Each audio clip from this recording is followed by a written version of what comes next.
ിലേക്ക് മരം വന്ന് പതിച്ചിട്ടുണ്ട്. ഇതെല്ലാം ഈ കാറ്റിലും എല്ലാം തന്നെ സംഭവിക്കുന്നതാണ്. 2 വീടുകൾക്ക് പൂർണ്ണമായും നാശനഷ്ടം സംഭവിക്കുന്ന രീതിയിലേക്ക് വന്നു. മണ്ണിടിച്ചിൽ ജില്ലയുടെ കിഴക്കൻ മേഖലകൾ ഉൾപ്പെടെ മണ്ണിടിച്ചിൽ രൂക്ഷമായ ഒരു സാഹചര്യം കൂടിയുണ്ട്. ഇവിടങ്ങളിലേക്കുള്ള യാത്രാ നിരോധനം അടക്കമുള്ള കാര്യങ്ങളുണ്ട്. ഒപ്പം നദികളിലെ ജലനിരപ്പ് ഉയരുന്ന രീതിയിലാണ് ഇപ്പോൾ ഉള്ളത്. ഭൂതത്താൻ അണക്കെട്ടും അതോടൊപ്പം തന്നെ ഇടമലയാർ ഡാമും എല്ലാം തന്നെ ഷട്ടറുകൾ പൂർണ്ണമായി തുറന്ന സ്ഥിതിയിലായതുകൊണ്ട് പെരിയാറിലേക്കുള്ള നീരൊഴുക്ക് കൂടിയിട്ടുണ്ട്. പെരിയാറിൻ്റെ കരകളിലുള്ളവർക്ക് ജാഗ്രതാ നിർദ്ദേശം നൽകിയിട്ടുണ്ടെങ്കിലും ഇപ്പോഴുള്ള ഒരു സ്ഥിതി എടുക്കുമ്പോൾ വലിയ രീതിയിലേക്ക് ഒരു ആശങ്കപ്പെടേണ്ട രീതിയിലേക്ക് കണക്കുകൾ മാറിയിട്ടില്ല എന്നതാണ്. പ്രളയ സാഹചര്യമോ അല്ലെങ്കിൽ അത്തരം മുന്നറിയിപ്പോ നൽകേണ്ട സാഹചര്യമോ നിലവിലില്ല എന്നാണ് അധികൃതർ അറിയിക്കുന്നത്. ആലുവയിൽ ജലനിരപ്പ്, ആലുവ ക്ഷേത്ര പരിസരങ്ങളിലെല്ലാം തന്നെ ജലനിരപ്പ് കഴിഞ്ഞ ദിവസങ്ങളിൽ ഉയർന്നിട്ടുണ്ട്. പക്ഷേ ഇന്ന് അല്പമെങ്കിലും ആ ജലനിരപ്പ് താഴ്ന്നിട്ടുണ്ട് എന്നാണ് ഒടുവിൽ മനസ്സിലാക്കാൻ കഴിയുന്നത്. മാർത്താണ്ഡവർമ്മ പാലം അടക്കമുള്ള സ്ഥലങ്ങളിലെ കണക്കെടുക്കുമ്പോൾ ജലനിരപ്പ് ഇന്നലത്തേലും കുറച്ചുകൂടി താഴ്ന്നിട്ടുണ്ട് എന്നാണ്. നല്ല രീതിയിൽ ഒഴുക്ക് ലഭിക്കുന്നു. കിഴക്കൻ മേഖലയിലടക്കം ഇടുക്കി ജില്ലയിലടക്കം ലഭിക്കുന്ന മഴ അത് കൂടുതലായും ഒഴുകിയെത്തുന്നത് പെരിയാറിലേക്കാണ്. ഒപ്പം ഈ പറവൂർ മേഖലയിൽ കഴിഞ്ഞ ദിവസങ്ങളിൽ ഒരു ദുരിതാശ്വാസ ക്യാമ്പ് തുറന്നിരുന്നു. കുറ്റിക്കാട്ട് ഗവൺമെൻറ് ഹൈസ്കൂളിലാണ് ക്യാമ്പ് തുറന്നത്. പക്ഷേ ഇന്നലെ ജലനിരപ്പ് താഴ്ന്നതിനെ തുടർന്ന് അവിടെ നിന്ന് ക്യാമ്പ് ഒഴിവാക്കിയിട്ടുണ്ട്. ആളുകൾ വീട്ടിലേക്ക് തന്നെ തിരിച്ചു പോയിരുന്നു. 54 പേരാണ് ഈ ക്യാമ്പിൽ ഉണ്ടായിരുന്നത്. അവർ തിരിച്ചു പോയിട്ടുണ്ടെന്ന് അറിയിച്ചിട്ടുണ്ട്. റെഗുലേറ്റർ കം ബ്രിഡ്ജ് ഈ എറണാകുളം ജില്ലയിലേക്ക് വരുമ്പോഴേക്കും 4 ബ്രിഡ്ജുള്ളത് പൂർണ്ണമായിട്ട് അതിനകത്ത് ഷട്ടറുകൾ തുറന്നിട്ടുണ്ട്. ജലത്തിൻ്റെ ഒഴുക്ക് കണക്കിലെടുത്തുകൊണ്ടാണ് ഇത് ചെയ്തിട്ടുള്ളത്. തീരദേശ മേഖലയിൽ ജാഗ്രതാ നിർദ്ദേശമുണ്ട്. പ്രത്യേകിച്ച് കടലാക്രമണവും ഉയർന്ന തിരമാലയ്ക്കെല്ലാം തന്നെ സാധ്യതകളുകൊണ്ടാണ് മീൻപിടുത്തക്കാർക്കടക്കം മുന്നറിയിപ്പ് നൽകിയിട്ടുണ്ട്. കണ്ണമാലിയും എടവനക്കാടും ഉൾപ്പെടെയുള്ള തീരദേശ ബെൽറ്റുകൾ അവിടെ കടലാക്രമണം സ്വതവേ രൂക്ഷമാണ്. എങ്കിലും ഇപ്പോഴുള്ളൊരു സാഹചര്യം കൂടി കണക്കിലെടുത്തുകൊണ്ടാണ് ഈ മുന്നറിയിപ്പുകളടക്കം നൽകിയിട്ടുള്ളത്.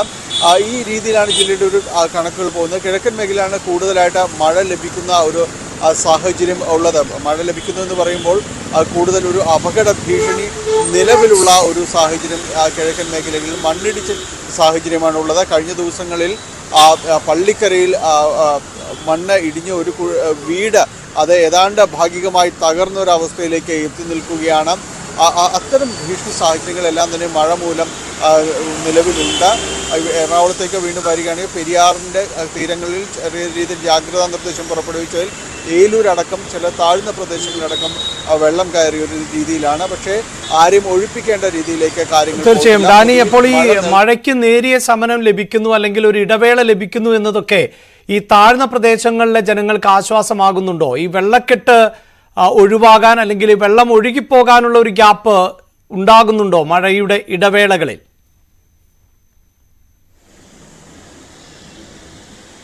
അതാണ് ഒരു ആശ്വാസം എന്ന് പറയുന്നത് അഭിലാഷ്. കാരണം ഇങ്ങനെ വലിയൊരു ഇടവേള ഇപ്പോൾ രാവിലെ നമ്മൾ ഓഫീസിലേക്ക് എത്തുന്ന സമയത്ത് നല്ല രീതിയിലൊരു മഴയുണ്ടായിരുന്നു, ഒരു 6-7 മണി സമയത്ത്. പിന്നീട് ഇങ്ങോട്ട് ഈ സമയം അത്രയും മഴ കാര്യമായിട്ട് തന്നെ ഇല്ല എന്ന് തന്നെ പറയാവുന്ന അവസ്ഥയാണ്.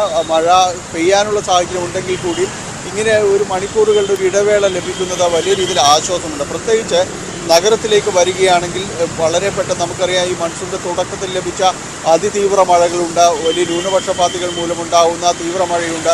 അതിലെല്ലാം പലപ്പോഴും വലിയ രീതിയിൽ രൂക്ഷമായ രീതിയിൽ വെള്ളക്കെട്ടുണ്ടായിരുന്നു. പ്രത്യേകിച്ച് കളമശ്ശേരി അടക്കം മൂലപ്പാടം റോഡ് അടക്കമുള്ള സ്ഥലങ്ങളിലെല്ലാം തന്നെ വലിയ രീതിയിൽ വെള്ളം ഉയരുന്നൊരു വെള്ളക്കെട്ട് രൂപപ്പെടുന്ന സാഹചര്യമായിരുന്നു ഉണ്ടായിരുന്നത്. പക്ഷേ അത്തരം ഒരു തീവ്രത ഈ ഒരു സമയത്തേക്ക് വന്നിട്ടില്ല. അങ്ങനെ ഉണ്ടെങ്കിൽ കൂടിയും അതിൽ ലഭിക്കുന്ന ഇടവേളകൾ വലിയ രീതിയിലൊരു ആശ്വാസം ലഭിക്കുന്നുണ്ട്. വെള്ളം ഒഴുകിപ്പോകാനുള്ളൊരു സാഹചര്യം ഉണ്ടാക്കുന്നുണ്ട്.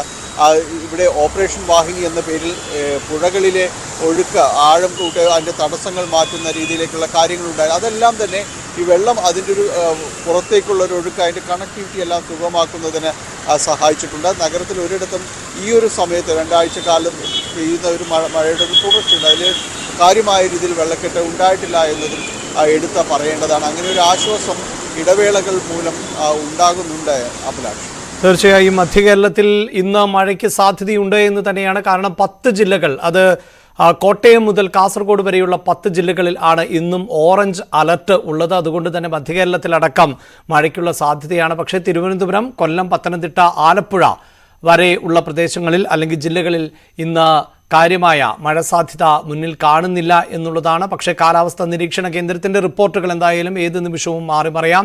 അതോടൊപ്പം തന്നെ വടക്കൻ കേരളത്തിലാണ് ഇപ്പോൾ അതിശക്തമായ മഴ തുടർന്നുകൊണ്ടിരിക്കുന്നത്. കാസർഗോഡ് നിന്ന് KV ബൈജു ആണ് വിശദാംശങ്ങളുമായി ചേരുന്നത്. ബൈജു, വയനാട് ജില്ലയിലെ വിദ്യാഭ്യാസ സ്ഥാപനങ്ങൾക്കടക്കം അവധി പ്രഖ്യാപിച്ചിട്ടുണ്ട്. ഒപ്പം വടക്കൻ കേരളത്തിൽ മഴ തുടരുകയാണല്ലോ. കാസർഗോഡ് ജില്ലയിൽ ഇന്നും അതിശക്തമായ മഴ തന്നെയാണ് പെയ്യുന്നത്. കഴിഞ്ഞ 4 ദിവസങ്ങളിലായി തുടർച്ചയായി പെയ്യുന്ന മഴയിൽ ജില്ലയിൽ താഴ്ന്ന പ്രദേശങ്ങളെല്ലാം വെള്ളത്തിനടിയിലായിരിക്കുന്നു. ഒപ്പം ജില്ലയിലെ മിക്ക പുഴകളും കരകവിഞ്ഞൊഴുകുന്ന സാഹചര്യമാണ്. പ്രധാനമായും മഞ്ചേശ്വരം, കുമ്പള, മൊഗ്രാൽ, അതുപോലെ തന്നെ മധുവാഹിനി, കാര്യങ്കോട് തുടങ്ങിയ പുഴകളെല്ലാം തന്നെ കരകവിഞ്ഞൊഴുകുന്ന സാഹചര്യമാണ്. ഈ പുഴയോരങ്ങളിൽ താമസിക്കുന്നവർ അതീവ ജാഗ്രത പുലർത്തണമെന്ന് ജില്ലാ ഭരണകൂടം മുന്നറിയിപ്പ് നൽകിയിട്ടുണ്ട്. എന്തായാലും കാസർഗോഡ് ജില്ലയിലെ മലയോര മേഖലകളിലും മണ്ണിടിച്ചൽ അതുപോലെ തന്നെ ഉരുൾപൊട്ടൽ ഭീഷണിയും നിലനിൽക്കുന്നുണ്ട്. അതുകൊണ്ട് ഈ മേഖലകളിലുള്ളവരും അതീവ ജാഗ്രത പുലർത്തണമെന്ന് ജില്ലാ ഭരണകൂടം മുന്നറിയിപ്പ് നൽകിയിട്ടുണ്ട്. എന്തായാലും കഴിഞ്ഞ ദിവസങ്ങളിൽ പെയ്ത മഴയിലും അതുപോലെ തന്നെ ശക്തമായി വീശിയടിച്ച കാറ്റിലും വ്യാപക നാശനഷ്ടമാണ് ജില്ലയിൽ റിപ്പോർട്ട് ചെയ്തത്. നിരവധി വീടുകൾ തകർന്നു വീഴുന്ന സാഹചര്യമുണ്ടായി. അതായത് മരങ്ങൾ കടപുഴകി വീടിന് മുകളിൽ വീണും മറ്റുമാണ് ഇത്തരത്തിൽ അപകടമുണ്ടായത്. ഏതായാലും ആളപായം ഒന്നും ഇതുവരെ റിപ്പോർട്ട് ചെയ്തിട്ടില്ല എന്നത് തന്നെയാണ് ഏറ്റവും വലിയ ആശ്വാസം. ദുരിതാശ്വാസ ക്യാമ്പുകൾ ഒരുക്കിയിട്ടുണ്ട്. എന്നാൽ ആരും തന്നെ ഈ ദുരിതാശ്വാസ ക്യാമ്പുകളിലേക്ക് മാറിയിട്ടില്ല. അതേസമയം പലരും ബന്ധു വീടുകളിലേക്കാണ് മാറിയിരിക്കുന്നത്. മറ്റൊരു പ്രധാനപ്പെട്ട കാര്യം, തീരപ്രദേശങ്ങളിലാണ് അതീവ ജാഗ്രത ഈ പ്രദേശങ്ങളിലുള്ളവർ പുലർത്തണമെന്ന് ജില്ലാ ഭരണകൂടം മുന്നറിയിപ്പ് നൽകിയിട്ടുണ്ട്. പ്രധാനമായും ഉയർന്ന തിരമാല സാധ്യതയാണ് ഈ പ്രദേശങ്ങളിൽ പ്രവചനം. മാത്രമല്ല കള്ളക്കടൽ പോലുള്ള പ്രതിഭാസവും ഉണ്ടാകും. അതുകൊണ്ട് തന്നെ ഈ അപകട സാധ്യതയുള്ള പ്രദേശങ്ങളിൽ നിന്നും ആളുകൾ മാറി താമസിക്കണമെന്ന മുന്നറിയിപ്പ് ജില്ലാ ഭരണകൂടം നൽകിയിട്ടുണ്ട്. ഈ പ്രത്യേകിച്ച് കോട്ടിക്കുളം കടപ്പുറമൊക്കെ വലിയ കടലാക്രമണ ഭീഷണി നിലനിൽക്കുന്നു. നിരവധി വീടുകൾ കടലെടുത്ത പ്രദേശം കൂടിയാണ് ഇത്. അതുകൊണ്ട് തന്നെ നിരവധി വീടുകൾക്ക് ഇവിടെ ഇത്തരത്തിൽ ഭീഷണി നിലനിൽക്കുന്നുണ്ട്. ഈ മേഖലകളിലുള്ളവർക്കാണ് പ്രധാനമായും ഈ ബന്ധുവീടുകളിലേക്കോ അല്ലെങ്കിൽ ദുരിതാശ്വാസ ക്യാമ്പുകളിലൊക്കെ മാറി താമസിക്കണമെന്ന നിർദ്ദേശം നൽകിയിട്ടുണ്ട്. ഏതായാലും ജില്ലയിലെ വൈദ്യുതി ബന്ധം ഇപ്പോഴും താറുമാറായ സാഹചര്യം തന്നെയാണ്. കഴിഞ്ഞ ദിവസമാണ് ശക്തമായ കാറ്റിൽ നിരവധി ഇടങ്ങളിൽ ഇലക്ട്രിക് പോസ്റ്റ് നിലംപൊത്തുന്ന സാഹചര്യം ഉണ്ടായത്. ഇത് ഇപ്പോഴും പരിഹരിക്കപ്പെട്ടിട്ടില്ല. പല സ്ഥലങ്ങളും ഇപ്പോഴും ഇരുട്ടിൽ തന്നെയാണ്. എന്തായാലും അടിയന്തിരമായി ഇത്തരത്തിലുള്ള വൈദ്യുതി ബന്ധം പുനഃസ്ഥാപിക്കാനുള്ള നടപടി സ്വീകരിക്കണമെന്ന് ജില്ലാ കളക്ടർ വൈദ്യുതി വകുപ്പിനോട് ആവശ്യപ്പെട്ടിട്ടുണ്ട്. ഇതിനായി പ്രത്യേക സ്ക്വാഡിനെ നിയോഗിക്കാനും അദ്ദേഹം നിർദ്ദേശം നൽകിയിട്ടുണ്ട്. എന്തായാലും ജാഗ്രത പുലർത്തണമെന്ന് ജില്ലാ ഭരണകൂടത്തിന്റെ നിർദ്ദേശമുണ്ട്. ഒപ്പം നാളെയും അതിശക്തമായ മഴ ഉണ്ടാകും എന്ന് തന്നെയാണ് പ്രവചനം. അതുകൊണ്ട് തന്നെ അതീവ ജാഗ്രത പുലർത്തണമെന്ന മുന്നറിയിപ്പ് തന്നെയാണ് നൽകുന്നത്. കർണാടകയുടെ തീരപ്രദേശങ്ങളിലും ശക്തമായ മഴയാണ് ഇപ്പോഴും പെയ്തുകൊണ്ടിരിക്കുന്നത്. പ്രത്യേകിച്ച് ശക്തമായി വീശിയ കാറ്റിന് സാധ്യത ഉണ്ടെന്ന മുന്നറിയിപ്പുണ്ട്. ഏതായാലും മംഗളൂരുവിൽ ഉൾപ്പെടെ പലയിടങ്ങളിലും വെള്ളം കയറിയ അവസ്ഥ തന്നെയാണ്. തീരപ്രദേശത്തുള്ളവർക്ക് അതീവ ജാഗ്രതാ നിർദ്ദേശം മംഗളൂരുവിലും നൽകിയിട്ടുണ്ട്. ശക്തമായി കാറ്റ് ഉണ്ടാകാൻ സാധ്യതയുണ്ട്. അതായത് മണിക്കൂറിൽ 55 കിലോമീറ്റർ വരെ വേഗതയിൽ കാറ്റ് വീശാൻ സാധ്യതയുണ്ടെന്നാണ് മുന്നറിയിപ്പ്. അതുകൊണ്ട് തന്നെ അതീവ ജാഗ്രതാ നിർദ്ദേശം തന്നെയാണ് ഈ പ്രദേശങ്ങളിലും നിലവിൽ നൽകിയിട്ടുള്ളത്. എന്തായാലും ഈ കഴിഞ്ഞ 4 ദിവസങ്ങളിലായി തുടർച്ചയായി മഴ പെയ്യുന്ന ഒരു സാഹചര്യം തന്നെയാണ് വടക്കൻ കേരളത്തിലും കാണാൻ സാധിക്കുന്നത്. കഴിഞ്ഞ 4 ദിവസമായി തുടർച്ചയായി മഴ പെയ്യുന്നുവെങ്കിൽ വടക്കൻ കേരളത്തിലെ മറ്റ് ജില്ലകളിലും ഈ ശക്തമായ മഴ തന്നെയാണ് തുടരുന്നത്. എന്നാൽ തെക്കൻ കേരളത്തിലേക്ക് എത്തുമ്പോൾ മഴയ്ക്ക് നേരിയ ശമനമുണ്ട്. പക്ഷേ വളരെ കൃത്യമായി അറിയിക്കാനുള്ളത് മഴക്കാലമാണ്. അതുകൊണ്ട് ജാഗ്രതയ്ക്ക് ഒരു കുറവും ഉണ്ടാകരുത്. അനാവശ്യമായ യാത്രകൾ പൂർണ്ണമായും ഒഴിവാക്കേണ്ട സമയമാണ്. അതോടൊപ്പം തന്നെ വിനോദസഞ്ചാര കേന്ദ്രങ്ങളിൽ നിയന്ത്രണമുണ്ട്. ഇന്ന് കള്ളക്കടൽ പ്രതിഭാസത്തിന് സാധ്യതയുണ്ട് എന്ന് കാലാവസ്ഥാ നിരീക്ഷണ കേന്ദ്രം അറിയിച്ചിട്ടുണ്ട്. അതുകൊണ്ട് തന്നെ ഈ തീരപ്രദേശങ്ങളിൽ ഉള്ളവർ ജാഗ്രത പുലർത്തുക. വിനോദസഞ്ചാരത്തിനും മറ്റുമൊക്കെയായി നേരത്തെ തന്നെ സമയം തെരഞ്ഞെടുത്തിട്ടുള്ളവർ അതിൽ നിന്ന് പിൻവാങ്ങുകയും ചെയ്യേണ്ട സാഹചര്യം തന്നെയാണുള്ളത്. ഈ മഴക്കാലത്ത് മലയാളികളെ ഏറെ വേദനിപ്പിച്ച മറ്റൊന്നായിരുന്നു ആമിഴഞ്ചാൻ തോട്ടിൽ ജോയി എന്ന യുവാവ് പെട്ടുപോവുകയും മരണപ്പെടുകയും ചെയ്തത്. തമ്പാനൂർ റെയിൽവേ സ്റ്റേഷന് അടിയിൽ കൂടി പോകുന്ന ഭാഗത്തെ മാലിന്യം നീക്കം ചർച്ച ചെയ്യാൻ വേണ്ടി മുഖ്യമന്ത്രി പിണറായി വിജയൻ വിളിച്ച ഉന്നതതല യോഗം ഇന്നാണ് നടക്കുന്നത്. ടണൽ ശുചീകരണം അടക്കമുള്ളത് വിഷയങ്ങളിൽ നിർണായകമായ ചർച്ചകൾ ആണ് നടക്കുക. രാവിലെ 11:30 ഓൺലൈനായാണ് യോഗം. തദ്ദേശ സ്വയംഭരണം, പൊതുമരാമത്ത്, തൊഴിൽ, ഭക്ഷ്യം, കായികം, റെയിൽവേ, ആരോഗ്യം, ജലവിഭവം തുടങ്ങിയ വകുപ്പ് മന്ത്രിമാർ ഇന്നത്തെ യോഗത്തിൽ പങ്കെടുക്കുന്നുണ്ട്. MLA-മാർ, തിരുവനന്തപുരം മേയർ ഉൾപ്പെടെയുള്ളവരും യോഗത്തിൻ്റെ ഭാഗമാകും. ചീഫ് സെക്രട്ടറി ഉൾപ്പെടെയുള്ള ഉന്നത ഉദ്യോഗസ്ഥരും റെയിൽവേ ഡിവിഷണൽ മാനേജറും യോഗത്തിൽ ഉണ്ടാകും. വാർത്തയുടെ വിശദാംശങ്ങളുമായി ഡാൻ കുര്യൻ ആണ് ചേരുന്നത്. ഡാൻ, ഏറെ വാർത്താ പ്രാധാന്യം നേടിയ ഒന്നായിരുന്നു, അതിലേറെ മലയാളികളെ വേദനിപ്പിച്ച ഒന്നുകൂടിയായിരുന്നു ജോയിയുടെ മരണം. ഈ മരണമെങ്കിലും ഒരു പാഠമാക്കണം എന്ന് ആവശ്യപ്പെടുന്നവർ നിരവധിയാണ്. അതുകൊണ്ടൊരു പരിഹാരം തേടേണ്ടതുമുണ്ട്. അത്തരം പരിഹാര സാധ്യതകൾ എത്രത്തോളമാണ്?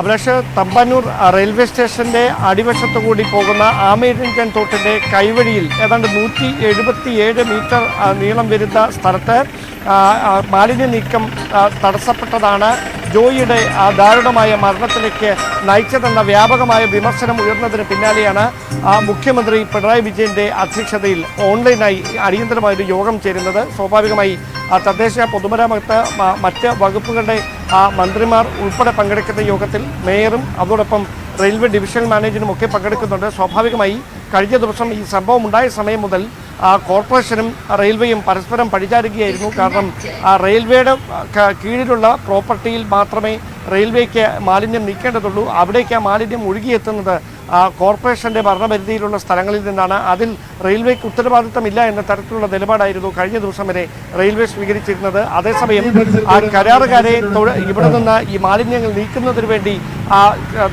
ഏർപ്പാടാക്കിയത് റെയിൽവേയാണ്. അതുകൊണ്ട് ജോയിയുടെ മരണത്തിൻ്റെ പൂർണ്ണ ഉത്തരവാദിത്തം റെയിൽവേക്കാണ് എന്ന നിലപാടിലായിരുന്നു കോർപ്പറേഷൻ.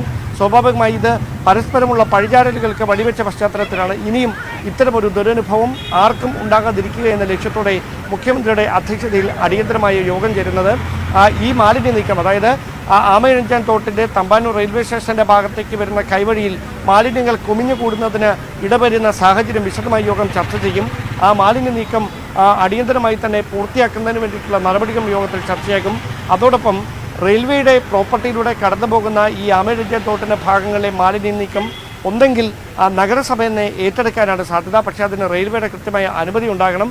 റെയിൽവേ നൽകുന്ന വിശദീകരണം അത് ഏത് തരത്തിലായിരിക്കും എന്നതിൻ്റെ അടിസ്ഥാനപ്പെടുത്തിയായിരിക്കാം മാലിന്യ നീക്കത്തിന് വേണ്ടി തുടർ നീക്കങ്ങൾ എങ്ങനെയാകണമെന്ന കാര്യത്തിൽ അന്തിമമായൊരു ധാരണ ഉണ്ടാകുക. സ്വാഭാവികമായി സദേൺ റെയിൽവേ, ദക്ഷിണ റെയിൽവേയുടെ കൃത്യമായ മേലുദ്യോഗസ്ഥരെ അടക്കം പിന്തുണ ഉറപ്പാക്കിക്കൊണ്ട് മാത്രമേ റെയിൽവേ പ്രോപ്പർട്ടിയിലുള്ള ഈ മാലിന്യ നീക്കത്തിലേക്ക് നഗരസഭയ്ക്ക് കൃത്യമായി കാര്യക്ഷമമായി ഇടപെടാൻ കഴിയുകയുള്ളൂ. അവിടെ ഏതെങ്കിലും തരത്തിലുള്ള ഒരു വിശദീകരണവുമായി റെയിൽവേ രംഗത്തെത്തുന്ന സാഹചര്യമുണ്ടായാൽ അത് വലിയ പ്രതിസന്ധിക്ക് വഴിവെക്കും. എന്തായാലും മുഖ്യമന്ത്രി ഇങ്ങനെയൊരു യോഗം വിളിച്ചിരിക്കുന്നത് തന്നെ വ്യാപകമായ വിമർശനം സർക്കാരിനെതിരെ തന്നെ ഉയരുന്ന ഒരു പശ്ചാത്തലത്തിലാണ്. പ്രത്യേകിച്ച് നഗരസഭയ്ക്കെതിരെ വലിയ വിമർശനങ്ങൾ ഉണ്ടായി. അതാണ് മുന്നിൽ കണ്ടുകൊണ്ട് തന്നെയാണ് ഇതിൽ ഇപ്പോൾ ഈ ആമയിഴഞ്ചാൻ തോട്ടിലെ മാലിന്യ പ്രശ്നം മാത്രമല്ല, ഇതോടുകൂടി ഏതാണ്ട് ഈ നഗരത്തിലെ മുഴുവൻ മാലിന്യ പ്രശ്നങ്ങളും സജീവ ചർച്ചയാകുന്നുണ്ട്. ഇന്നലെ നമ്മൾ തന്നെ ഇതുമായി ബന്ധപ്പെട്ട ചില പ്രതികരണങ്ങൾ, ജിജി തോംസൺ ഉൾപ്പെടെയുള്ളവരുടെ പ്രതികരണം നൽകുമ്പോൾ ഈ വൻകിട കയ്യേറ്റക്കാർ ഉൾപ്പെടെയുള്ളവർ, വലിയ വ്യാപാര വ്യവസായികൾ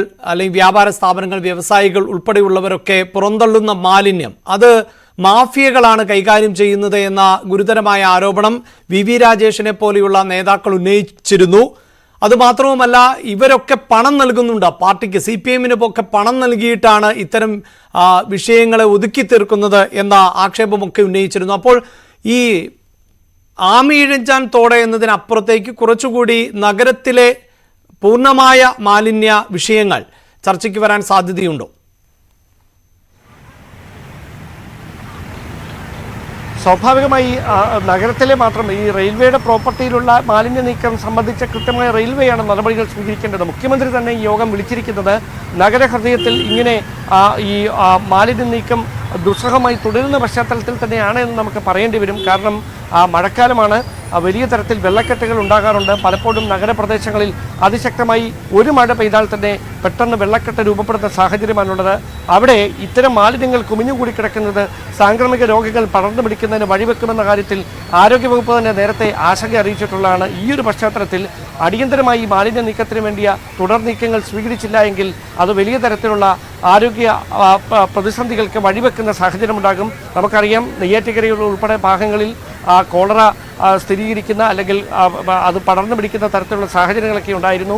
അതുകൊണ്ട് തന്നെ ജലജന്യ രോഗങ്ങൾ വ്യാപകമായി തിരുവനന്തപുരം ജില്ലയുടെ ഒരു മേഖലയിൽ പടരുന്ന ഒരു പശ്ചാത്തലം കൂടി മുന്നിൽ കണ്ടുകൊണ്ട് തന്നെയാണ് അത്തരം സംഭവങ്ങൾ ആവർത്തിക്കപ്പെടാതിരിക്കുന്നതിന് വേണ്ടിയിട്ടുള്ള കൃത്യമായ ഒരു ഇടപെടൽ സർക്കാരിൻ്റെ ഭാഗത്തു നിന്ന് ഉണ്ടാകുന്നതെന്ന് വേണം പറയാൻ. പക്ഷേ അവിടെ ഈ മാലിന്യ നീക്കത്തിന് വേണ്ടി ഏത് തരത്തിലുള്ള തുടർ നടപടികളായിരിക്കും സർക്കാർ സ്വീകരിക്കുക എന്നതാണ് ശ്രദ്ധേയമായിട്ടുള്ള കാര്യം. നമുക്കറിയാം ഓരോ മഴക്കാലത്തും മഴക്കാലപൂർവ്വ ശുദ്ധീകരണം അത് തകൃതിയായി നടക്കുന്നതാണ്. പക്ഷേ അത് ഫലം കണ്ടിരുന്നെങ്കിൽ ഇങ്ങനെയൊരു ദുരന്തം ഉണ്ടാകില്ലായിരുന്നു എന്ന വ്യാപകമായ വിമർശനം ഉയരുന്നതിന് പിന്നാലെയാണ് അടിയന്തരമായ യോഗം വിളിച്ചിരിക്കുന്നത്. അവിടെ ഈ മാലിന്യ നീക്കത്തിന് വേണ്ടി ഏത് തരത്തിലുള്ള പ്രായോഗികമായ ഇടപെടലുകളിലേക്ക് സർക്കാർ കടക്കും എന്നതാണ് കാത്തിരുന്ന് കാണാനുള്ളത്. തീർച്ചയായും ഡാൻ സൂചിപ്പിച്ചതുപോലെ മഴക്കാലമാണ്. ശുചീകരണ പ്രവൃത്തികളുടെ ആവശ്യം ഏറ്റവും കൂടുതൽ അത്യാവശ്യമായിട്ടുള്ള സമയം കൂടിയാണ്. അതിനിടയിലാണ് ഇത്തരം ഡാൻ സൂചിപ്പിച്ച പോലെ തിരുവനന്തപുരത്ത് കോളറ ഉൾപ്പെടെയുള്ള രോഗം റിപ്പോർട്ട് ചെയ്യുന്ന ഒരു സാഹചര്യമുണ്ട്. നമുക്ക് അതിനോട് തന്നെ ചേർത്ത് വെച്ച് പോകേണ്ടത് മലപ്പുറത്തേക്കാണ്. അവിടെ മലമ്പനി റിപ്പോർട്ട് ചെയ്ത സാഹചര്യത്തിൽ പൊന്നാനിയിൽ പ്രതിരോധ പ്രവർത്തനങ്ങൾ ഊർജിതമാണ്. ഇതര സംസ്ഥാന തൊഴിലാളികൾക്കായി പ്രത്യേക രക്തപരിശോധന ക്യാമ്പുകൾ നടക്കും. ശുചീകരണ പ്രവർത്തനങ്ങളും തുടരുകയാണ്. CV അനുമോദാണ് വാർത്തയുടെ വിശദാംശങ്ങളുമായി ചേരുന്നത്. അനുമോദ്, ഈ പൊന്നാനിയിൽ അസുഖം റിപ്പോർട്ട് ചെയ്ത പശ്ചാത്തലമുണ്ട്. ഇതര സംസ്ഥാന തൊഴിലാളികളൊക്കെയുള്ള മേഖല കൂടിയാണ്. ഈ ശുചീകരണ പ്രവർത്തനങ്ങൾ ഊർജിതമല്ല എങ്കിൽ അസുഖം പടരുവാനുള്ള സാധ്യതയൊക്കെയുണ്ട്. എന്താണ് ഈ ആരോഗ്യവകുപ്പിന്റെ നീക്കങ്ങൾ?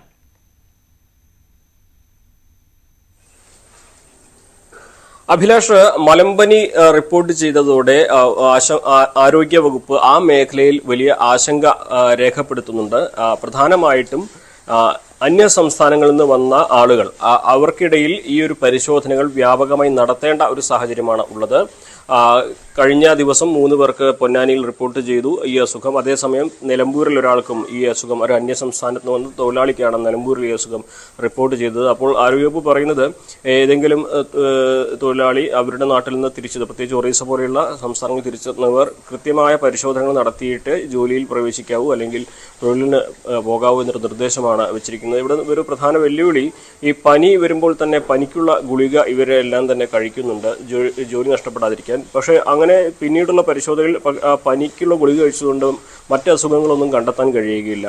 പക്ഷേ ഇവർക്ക് മലമ്പനിയോ അതുപോലെയുള്ള മറ്റ് അസുഖങ്ങളോ ഉണ്ടെങ്കിൽ അത് ഇവരിൽ നിന്നും മറ്റുള്ളവർക്ക് പകരുകയും ചെയ്യും. അപ്പോൾ അങ്ങനെ ഈ സാംക്രമിക രോഗങ്ങളുടെ ഒരു വാഹകരായിട്ട് ഇവർ മാറുന്ന സാഹചര്യമുണ്ട്. അത് വലിയ ആശങ്ക ഉണ്ടാക്കുന്നതാണ് എന്നാണ് ആരോഗ്യവകുപ്പ് പറയുന്നത്. ഇപ്പോൾ ഇതിന് പരിഹാരമായിട്ട് ഇത്തരത്തിലുള്ള തൊഴിലാളികൾ താമസിക്കുന്ന ഇടങ്ങളിൽ വ്യാപകമായിട്ട് പരിശോധന നടത്തുക, ലക്ഷണങ്ങളുള്ളവർക്ക് അവരുടെ രക്തപരിശോധന അടക്കം നടത്തുക, അത്തരത്തിൽ ഇത് ഈ നിയന്ത്രണ വിധേയമാക്കാൻ ഉള്ള ശ്രമങ്ങളാണ് ആരോഗ്യവകുപ്പിന്റെ ഭാഗത്തു നിന്നും ഉണ്ടാകുന്നത്.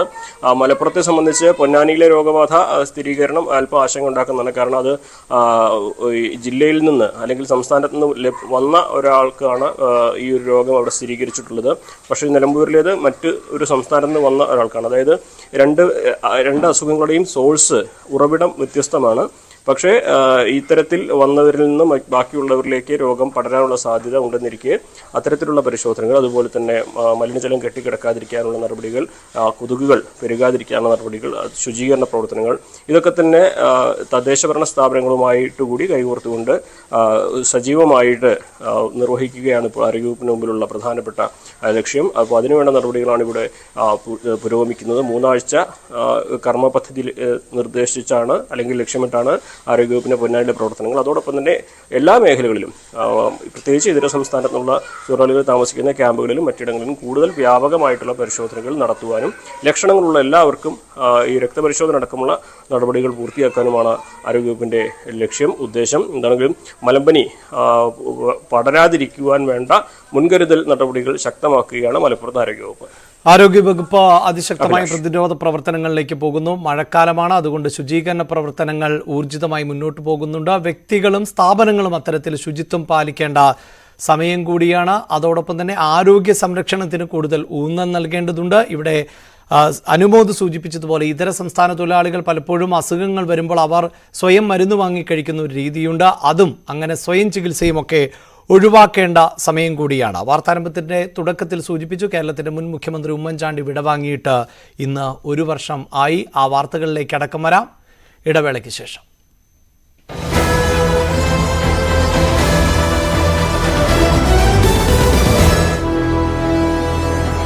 ഇറക്കിയിരുന്നു. അതേസമയം കണ്ണൂർ ജില്ലയിൽ ഇന്ന് എല്ലാ വിദ്യാഭ്യാസ സ്ഥാപനങ്ങളും അവധി പ്രഖ്യാപിച്ചിട്ടുണ്ട്. പ്രൊഫഷണൽ കോളേജ് ഒഴികെയുള്ള വിദ്യാഭ്യാസ സ്ഥാപനങ്ങൾക്കാണ് അവധി. പരീക്ഷകൾ, അതായത് നേരത്തെ നിശ്ചയിച്ച പരീക്ഷകൾക്കൊന്നും മാറ്റമില്ല എന്നും അറിയിച്ചിട്ടുണ്ട്. എന്തായാലും അതീവ ജാഗ്രത തുടരണമെന്ന് ജില്ലാ ഭരണകൂടം വ്യക്തമാക്കിയിട്ടുണ്ട്. കണ്ണൂർ ജില്ലയിൽ ഇന്നലെ 2 പേരാണ് കാലവർഷക്കെടുതിയിൽ മരിച്ചത്. ചൊക്ലിയിലും മട്ടന്നൂരിലും 2 പേർ മരിച്ചു. വെള്ളക്കെട്ടിൽ വീണാണ് അപകടമുണ്ടായത്. ഏതായാലും കാസർഗോഡ് ജില്ലയിൽ അത്തരത്തിൽ ആളപായമൊന്നും ഇതുവരെ റിപ്പോർട്ട് ചെയ്തിട്ടില്ലെങ്കിലും വീടുകളും ഒപ്പം വ്യാപകമായി കൃഷിനാശവും സംഭവിച്ചിട്ടുണ്ട്. ഇത്തരത്തിൽ കാറ്റ്, ശക്തമായ വീശിയടിക്കുന്ന കാറ്റിലാണ് ഇത്തരത്തിൽ വലിയ തോതിലുള്ള അപകടം കാസർഗോഡ് ജില്ലയിൽ ഉണ്ടായത്. എന്തായാലും വിനോദസഞ്ചാര മേഖലകൾ 2 ദിവസങ്ങളിലായി അടഞ്ഞുകിടക്കുകയാണ്. ഇന്നും നിരോധനം തുടരും. അതായത് Pallikkara beach, Ajanur kite beach, Chembarika, Ranipuram തുടങ്ങിയ പ്രധാന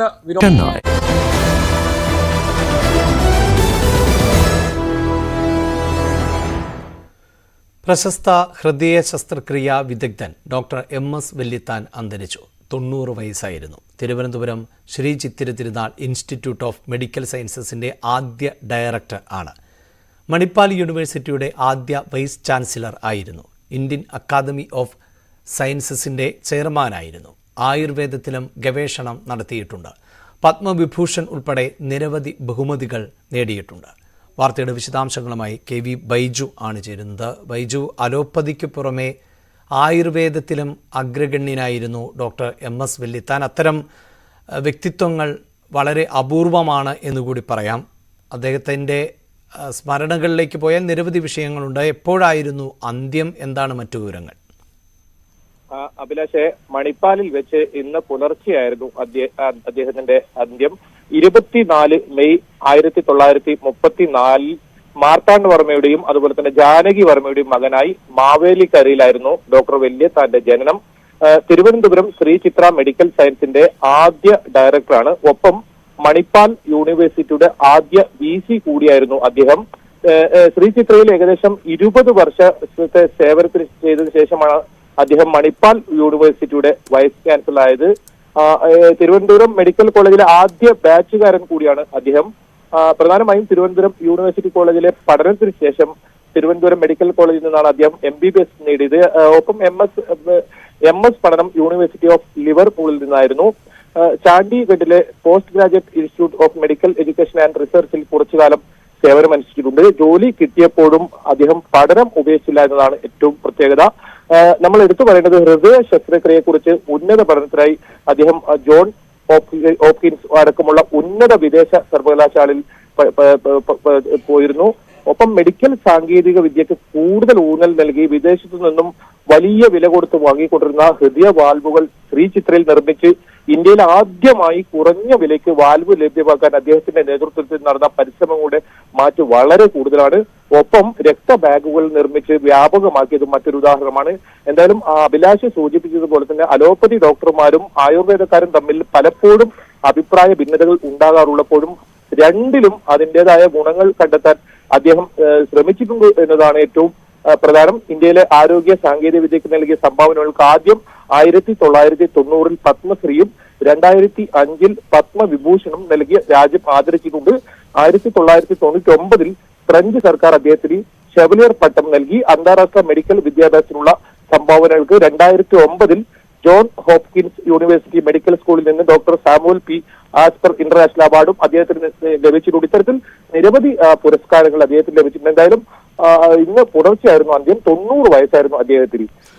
തീർച്ചയായും വൈദ്യശാസ്ത്ര രംഗത്തിന് നിരവധി സംഭാവനകൾ നൽകിയ ഡോക്ടർ ആയിരുന്നു. പക്ഷേ സാധാരണക്കാരെ സംബന്ധിച്ചിടത്തോളം ഡോക്ടർ MS വെല്ലിത്താൻ ഓർമ്മകളിൽ നിറയുന്നത് വലിയ തുക മുടക്കിക്കൊണ്ട് വിദേശത്ത് നിന്ന് ഇറക്കുമതി ചെയ്തിരുന്ന ഹൃദയ വാൽവ് നമ്മുടെ കേരളത്തിൽ തന്നെ ചെറിയ തുകയിൽ നിർമ്മിക്കാൻ സാധിക്കും എന്നത് അദ്ദേഹത്തിൻ്റെ നേതൃത്വത്തിൽ നടന്ന പരീക്ഷണങ്ങളുടെ ഫലം കൂടി ആയിരുന്നു എന്നതാണ്. അദ്ദേഹത്തിൻ്റെ സംസ്കാര ചടങ്ങുകൾ ഉൾപ്പെടെയുള്ള വിശദാംശങ്ങൾ നമുക്ക് വരും വാർത്തകളിലും ഉൾപ്പെടുത്താം. ഡോക്ടർ MS വെല്ലിത്താൻ്റെ മരണത്തിൽ അനുശോചിച്ച് മുഖ്യമന്ത്രി. വൈദ്യശാസ്ത്ര ലോകത്തിന് കേരളം നൽകിയ മഹത്തായ സംഭാവനയാണ് ഡോക്ടർ MS വെല്ലിത്താൻ എന്ന് മുഖ്യമന്ത്രി പറഞ്ഞു. പരമ്പരാഗതവും ആധുനികവുമായ വൈദ്യശാസ്ത്ര ചികിത്സാ സമ്പ്രദായങ്ങളെ അദ്ദേഹം സമന്വയിപ്പിച്ചു. ഡിസ്പോസിബിൾ ബ്ലഡ് ബാങ്ക്, തദ്ദേശീയമായി കുറഞ്ഞ ചെലവിൽ ഹൃദയവാൽവ് എന്നിവ വികസിപ്പിക്കുന്നതിലും പങ്കുണ്ടായിരുന്നു എന്നും മുഖ്യമന്ത്രി അനുശോചനത്തിൽ വ്യക്തമാക്കി.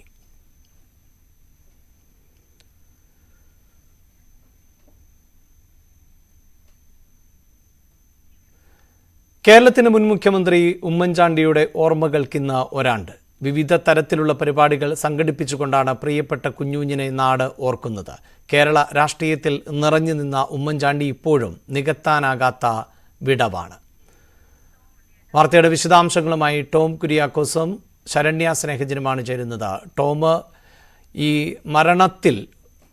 മരണസമയത്ത് നമ്മൾ കണ്ട ഒരു ജനപ്രവാഹമുണ്ട്. അത് കേരളത്തെ സംബന്ധിച്ചിടത്തോളം അപൂർവ കാഴ്ചകളിൽ ഒന്നായിരുന്നുവെങ്കിൽ അതിനുശേഷവും ആ ജനപ്രവാഹം അദ്ദേഹത്തിൻ്റെ കല്ലറയിലേക്ക് തുടരുന്ന സാഹചര്യമുണ്ടായിരുന്നു. ഇന്നിപ്പോൾ ഓർമ്മകൾക്കൊരാണ്ട് തികയുമ്പോൾ എന്താണ് പുതുപ്പള്ളിയിലെ അന്തരീക്ഷം?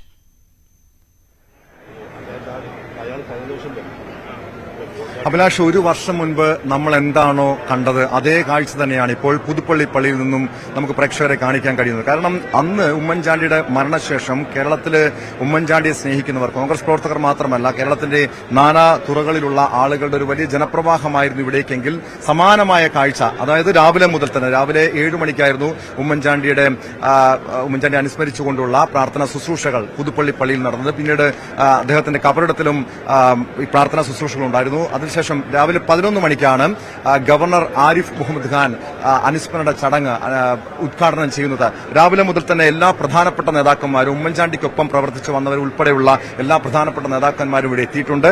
പ്രത്യേകിച്ചും മുൻ UDF കൺവീനറും ആയിരുന്ന ബെന്നി ബെഹനാൻ MP ഇപ്പോൾ നമ്മോടൊപ്പം ചേരുന്നുണ്ട്. പ്രത്യേകിച്ച് ഉമ്മൻചാണ്ടിയുമായി ഏറ്റവും വ്യക്തിബന്ധമുണ്ടായിരുന്ന ഒരു വ്യക്തിയാണ്, ഒരു നേതാവാണ് താങ്കൾ. ഉമ്മൻചാണ്ടി, ഒരു വർഷം ഉമ്മൻചാണ്ടി ഇല്ലാത്തൊരു കേരള രാഷ്ട്രീയത്തെ താങ്കൾ എങ്ങനെയാവും? ഉമ്മൻചാണ്ടി നമ്മളിൽ നിന്നും വേർവിട്ടിട്ട് ഒരു വർഷമായി. പക്ഷെ അത് ഭൗതികമായൊരു വേർപാട് മാത്രമായിരുന്നു. ഉമ്മൻചാണ്ടിയുടെ ഓർമ്മകളിലൂടെ ഒന്നും ഉമ്മൻചാണ്ടി ഇന്ന് മനസ്സിലുണ്ട്. എന്റെ ഹൃദയത്തിൽ വെളിച്ചം പകരാൻ ഒരു ദർശനമായാണ് ഉമ്മൻചാണ്ടി ഇന്ന് നിൽക്കുന്നത്. ആ ഓർമ്മകളിലൂടെ നമുക്ക് മുന്നോട്ട് പോകാൻ കഴിയും. അദ്ദേഹം ഒരു നേതാവ് മാത്രമായിരുന്നില്ല, അദ്ദേഹം ഒരു സഹോദരനായിരുന്നു, അദ്ദേഹം ഒരു ആത്മവിശ്വാസമായിരുന്നു. തന്നോട് തന്റെ അടുത്ത് വരുന്ന മുഴുവൻ ആളുകളുടെ അടുത്തേക്ക് ചെന്ന് അവരുടെ പ്രയാസങ്ങൾ മനസ്സിലാക്കി അവർക്ക് സ്വാതന്ത്ര്യവും ആശ്വാസവും നൽകിയ ഒരു നേതാവ് ഉമ്മൻചാണ്ടി മാത്രമേ. ഉമ്മൻചാണ്ടിയെ കണ്ടുപോകുന്ന ആളുകൾ ജീവിതത്തിന്റെ ഊർജവുമായിട്ടാണ് തിരിച്ചു പോകുന്നത്. മത്സ്യങ്ങൾ വെള്ളത്തിൽ നടക്കുന്നത് പോലെയാണ് ഉമ്മൻചാണ്ടി ജനക്കൂട്ടത്തിൽ നടന്നത്. അവിടെ നിന്നും ജീവവായു എടുക്കുന്നു, അവിടെ നിന്ന് ഊർജ്ജമെടുക്കുന്നു, അവിടെ നിന്ന് ജീവിതത്തെ കണ്ടെത്തുന്നു. അതായിരുന്നു ഉമ്മൻചാണ്ടി. ആ ഉമ്മൻചാണ്ടിയുടെ ഒരു വേർപാട് കേരളത്തിൽ ഉണ്ടാക്കിയിരിക്കുന്ന ഒരു വിടവ് വളരെ വലുതാണ്. അത് രാഷ്ട്രീയത്തിൽ മാത്രമല്ല. ഇന്നും ആളുകൾ ഒരു പ്രശ്നമുണ്ടാകുമ്പോൾ മനസ്സിൽ പറയുന്നത് ഉമ്മൻചാണ്ടി ഉണ്ടായിരുന്നുവെങ്കിൽ. നമ്മുടെ നാട്ടിൽ എന്തെങ്കിലും സംഭവിക്കുമ്പോൾ ആളുകൾ പറയുന്നത് അദ്ദേഹം ഉണ്ടായിരുന്നുവെങ്കിലാണ്. ഒരു മരണമുണ്ടായാൽ, ഒരു കല്യാണമുണ്ടായാൽ ആളുകൾ പറയുന്നത് ഉമ്മൻചാണ്ടിയെക്കുറിച്ചിട്ടാണ്. അത്രമാത്രം ജനഹൃദയങ്ങൾ അലിഞ്ഞു തന്നിരിക്കുന്ന വ്യക്തിയാണ് ഉമ്മൻചാണ്ടി. ആ ഉമ്മൻചാണ്ടി എന്നും ജീവിക്കുന്നു, മരണമില്ലാതെ മനസ്സിൽ എന്നും ജീവിച്ചിരിക്കുന്ന വ്യക്തിയാണ് ഉമ്മൻചാണ്ടി. ഈ ഉമ്മൻചാണ്ടിയുടെ മരണശേഷം എനിക്ക് തോന്നുന്നു അദ്ദേഹം ആരാണെന്ന് അതിന്റെ വലിപ്പം കൂടുതൽ മനസ്സിലാക്കാൻ കഴിഞ്ഞത് മരണശേഷമാണ്. പക്ഷേ സംസ്ഥാന സർക്കാർ വേണ്ട രീതിയിൽ അദ്ദേഹത്തിന് ഒരു ആദരവ് കൊടുത്തോ, അദ്ദേഹത്തിന് വേണ്ടി ഒരു സ്മാരകം പോലും നിർമ്മിക്കാൻ ഇതുവരെ ഒരു വർഷമായിട്ട് തയ്യാറായിട്ടില്ല. സ്മാരകത്തിൽ വിശ്വാസമുള്ളയാളല്ല ഉമ്മൻചാണ്ടി. അദ്ദേഹത്തിന്റെ സ്മാരകം ജനഹൃദയങ്ങളിലാണ്. പക്ഷെ കാണുന്നത് ഉമ്മൻചാണ്ടിയെ ചില ആളുകൾ തമസ്കരിക്കുന്നുണ്ട്. ആ തമസ്കരണത്തിലൂടെ ഉമ്മൻചാണ്ടി വലുതാകുകയാണ്. ഉദാഹരണത്തിന് വിഴിഞ്ഞം തുറമുഖത്തിന്റെ ഉദ്ഘാടന ചടങ്ങിൽ ബഹുമാനായ ശ്രീ പിണറായി വിജയൻ ഉമ്മൻചാണ്ടിയുടെ പേര് പരാമർശിച്ചില്ല. അവിടെ പരാമർശിക്കപ്പെട്ട പേരിനേക്കാൾ പിറ്റേ ദിവസം വാർത്താമാധ്യമങ്ങളിൽ വന്ന പേര് ശ്രീ ഉമ്മൻചാണ്ടിയുടേതാണ്. തമസ്കരിച്ചാൽ ഉമ്മൻചാണ്ടി കൂടുതൽ അറിയപ്പെടുന്ന ഒരു വ്യക്തിയായി മാറിയിരിക്കുകയാണ്. പിന്നെ ഉമ്മൻചാണ്ടിയുടെ സ്മാരകത്തെക്കുറിച്ച് പറഞ്ഞാൽ സ്മാരകം ആളുകളുടെ ഓർമ്മ നിലനിർത്താനും ആളുകളുടെ സംഭാവനയെ വിലയിരുത്തിക്കൊണ്ടാണ് സ്മാരകങ്ങൾ ചെയ്യുന്നതെങ്കിൽ ഉമ്മൻചാണ്ടിയുടെ പേരാണ് വിഴിഞ്ഞം തുറമുഖത്തിനിടേണ്ടത്. അദ്ദേഹത്തിന്റെ പേര് ഭയക്കുന്നുണ്ടോ? ശ്രീ കരുണാകരന്റെ പേരാണ് കൊച്ചി ഇന്റർനാഷണൽ സ്റ്റേഡിയത്തിലിടുന്നത്. ഇതെല്ലാം ഇടേണ്ടതാണ്. പക്ഷേ ഞാൻ നേരത്തെ സൂചിപ്പിച്ചതുപോലെ സ്മാരകത്തിൽ നിന്ന് ഇവർക്ക് വിശ്വാസമില്ലാത്തതുകൊണ്ട് സ്മരണകളിലൂടെ ഇവരെന്ന് ഓർത്തില്ല. അല്ല, ഈ ഉമ്മൻചാണ്ടിയുടെ പേരിനെ പോലും ഭയക്കുന്നുണ്ടോ? ഉമ്മൻചാണ്ടിയുടെ ചില ആളുകളെ പേര് പറയാതിരിക്കുന്നത് ആ പേരിനെ ഭയക്കുന്നതുകൊണ്ടാണ്.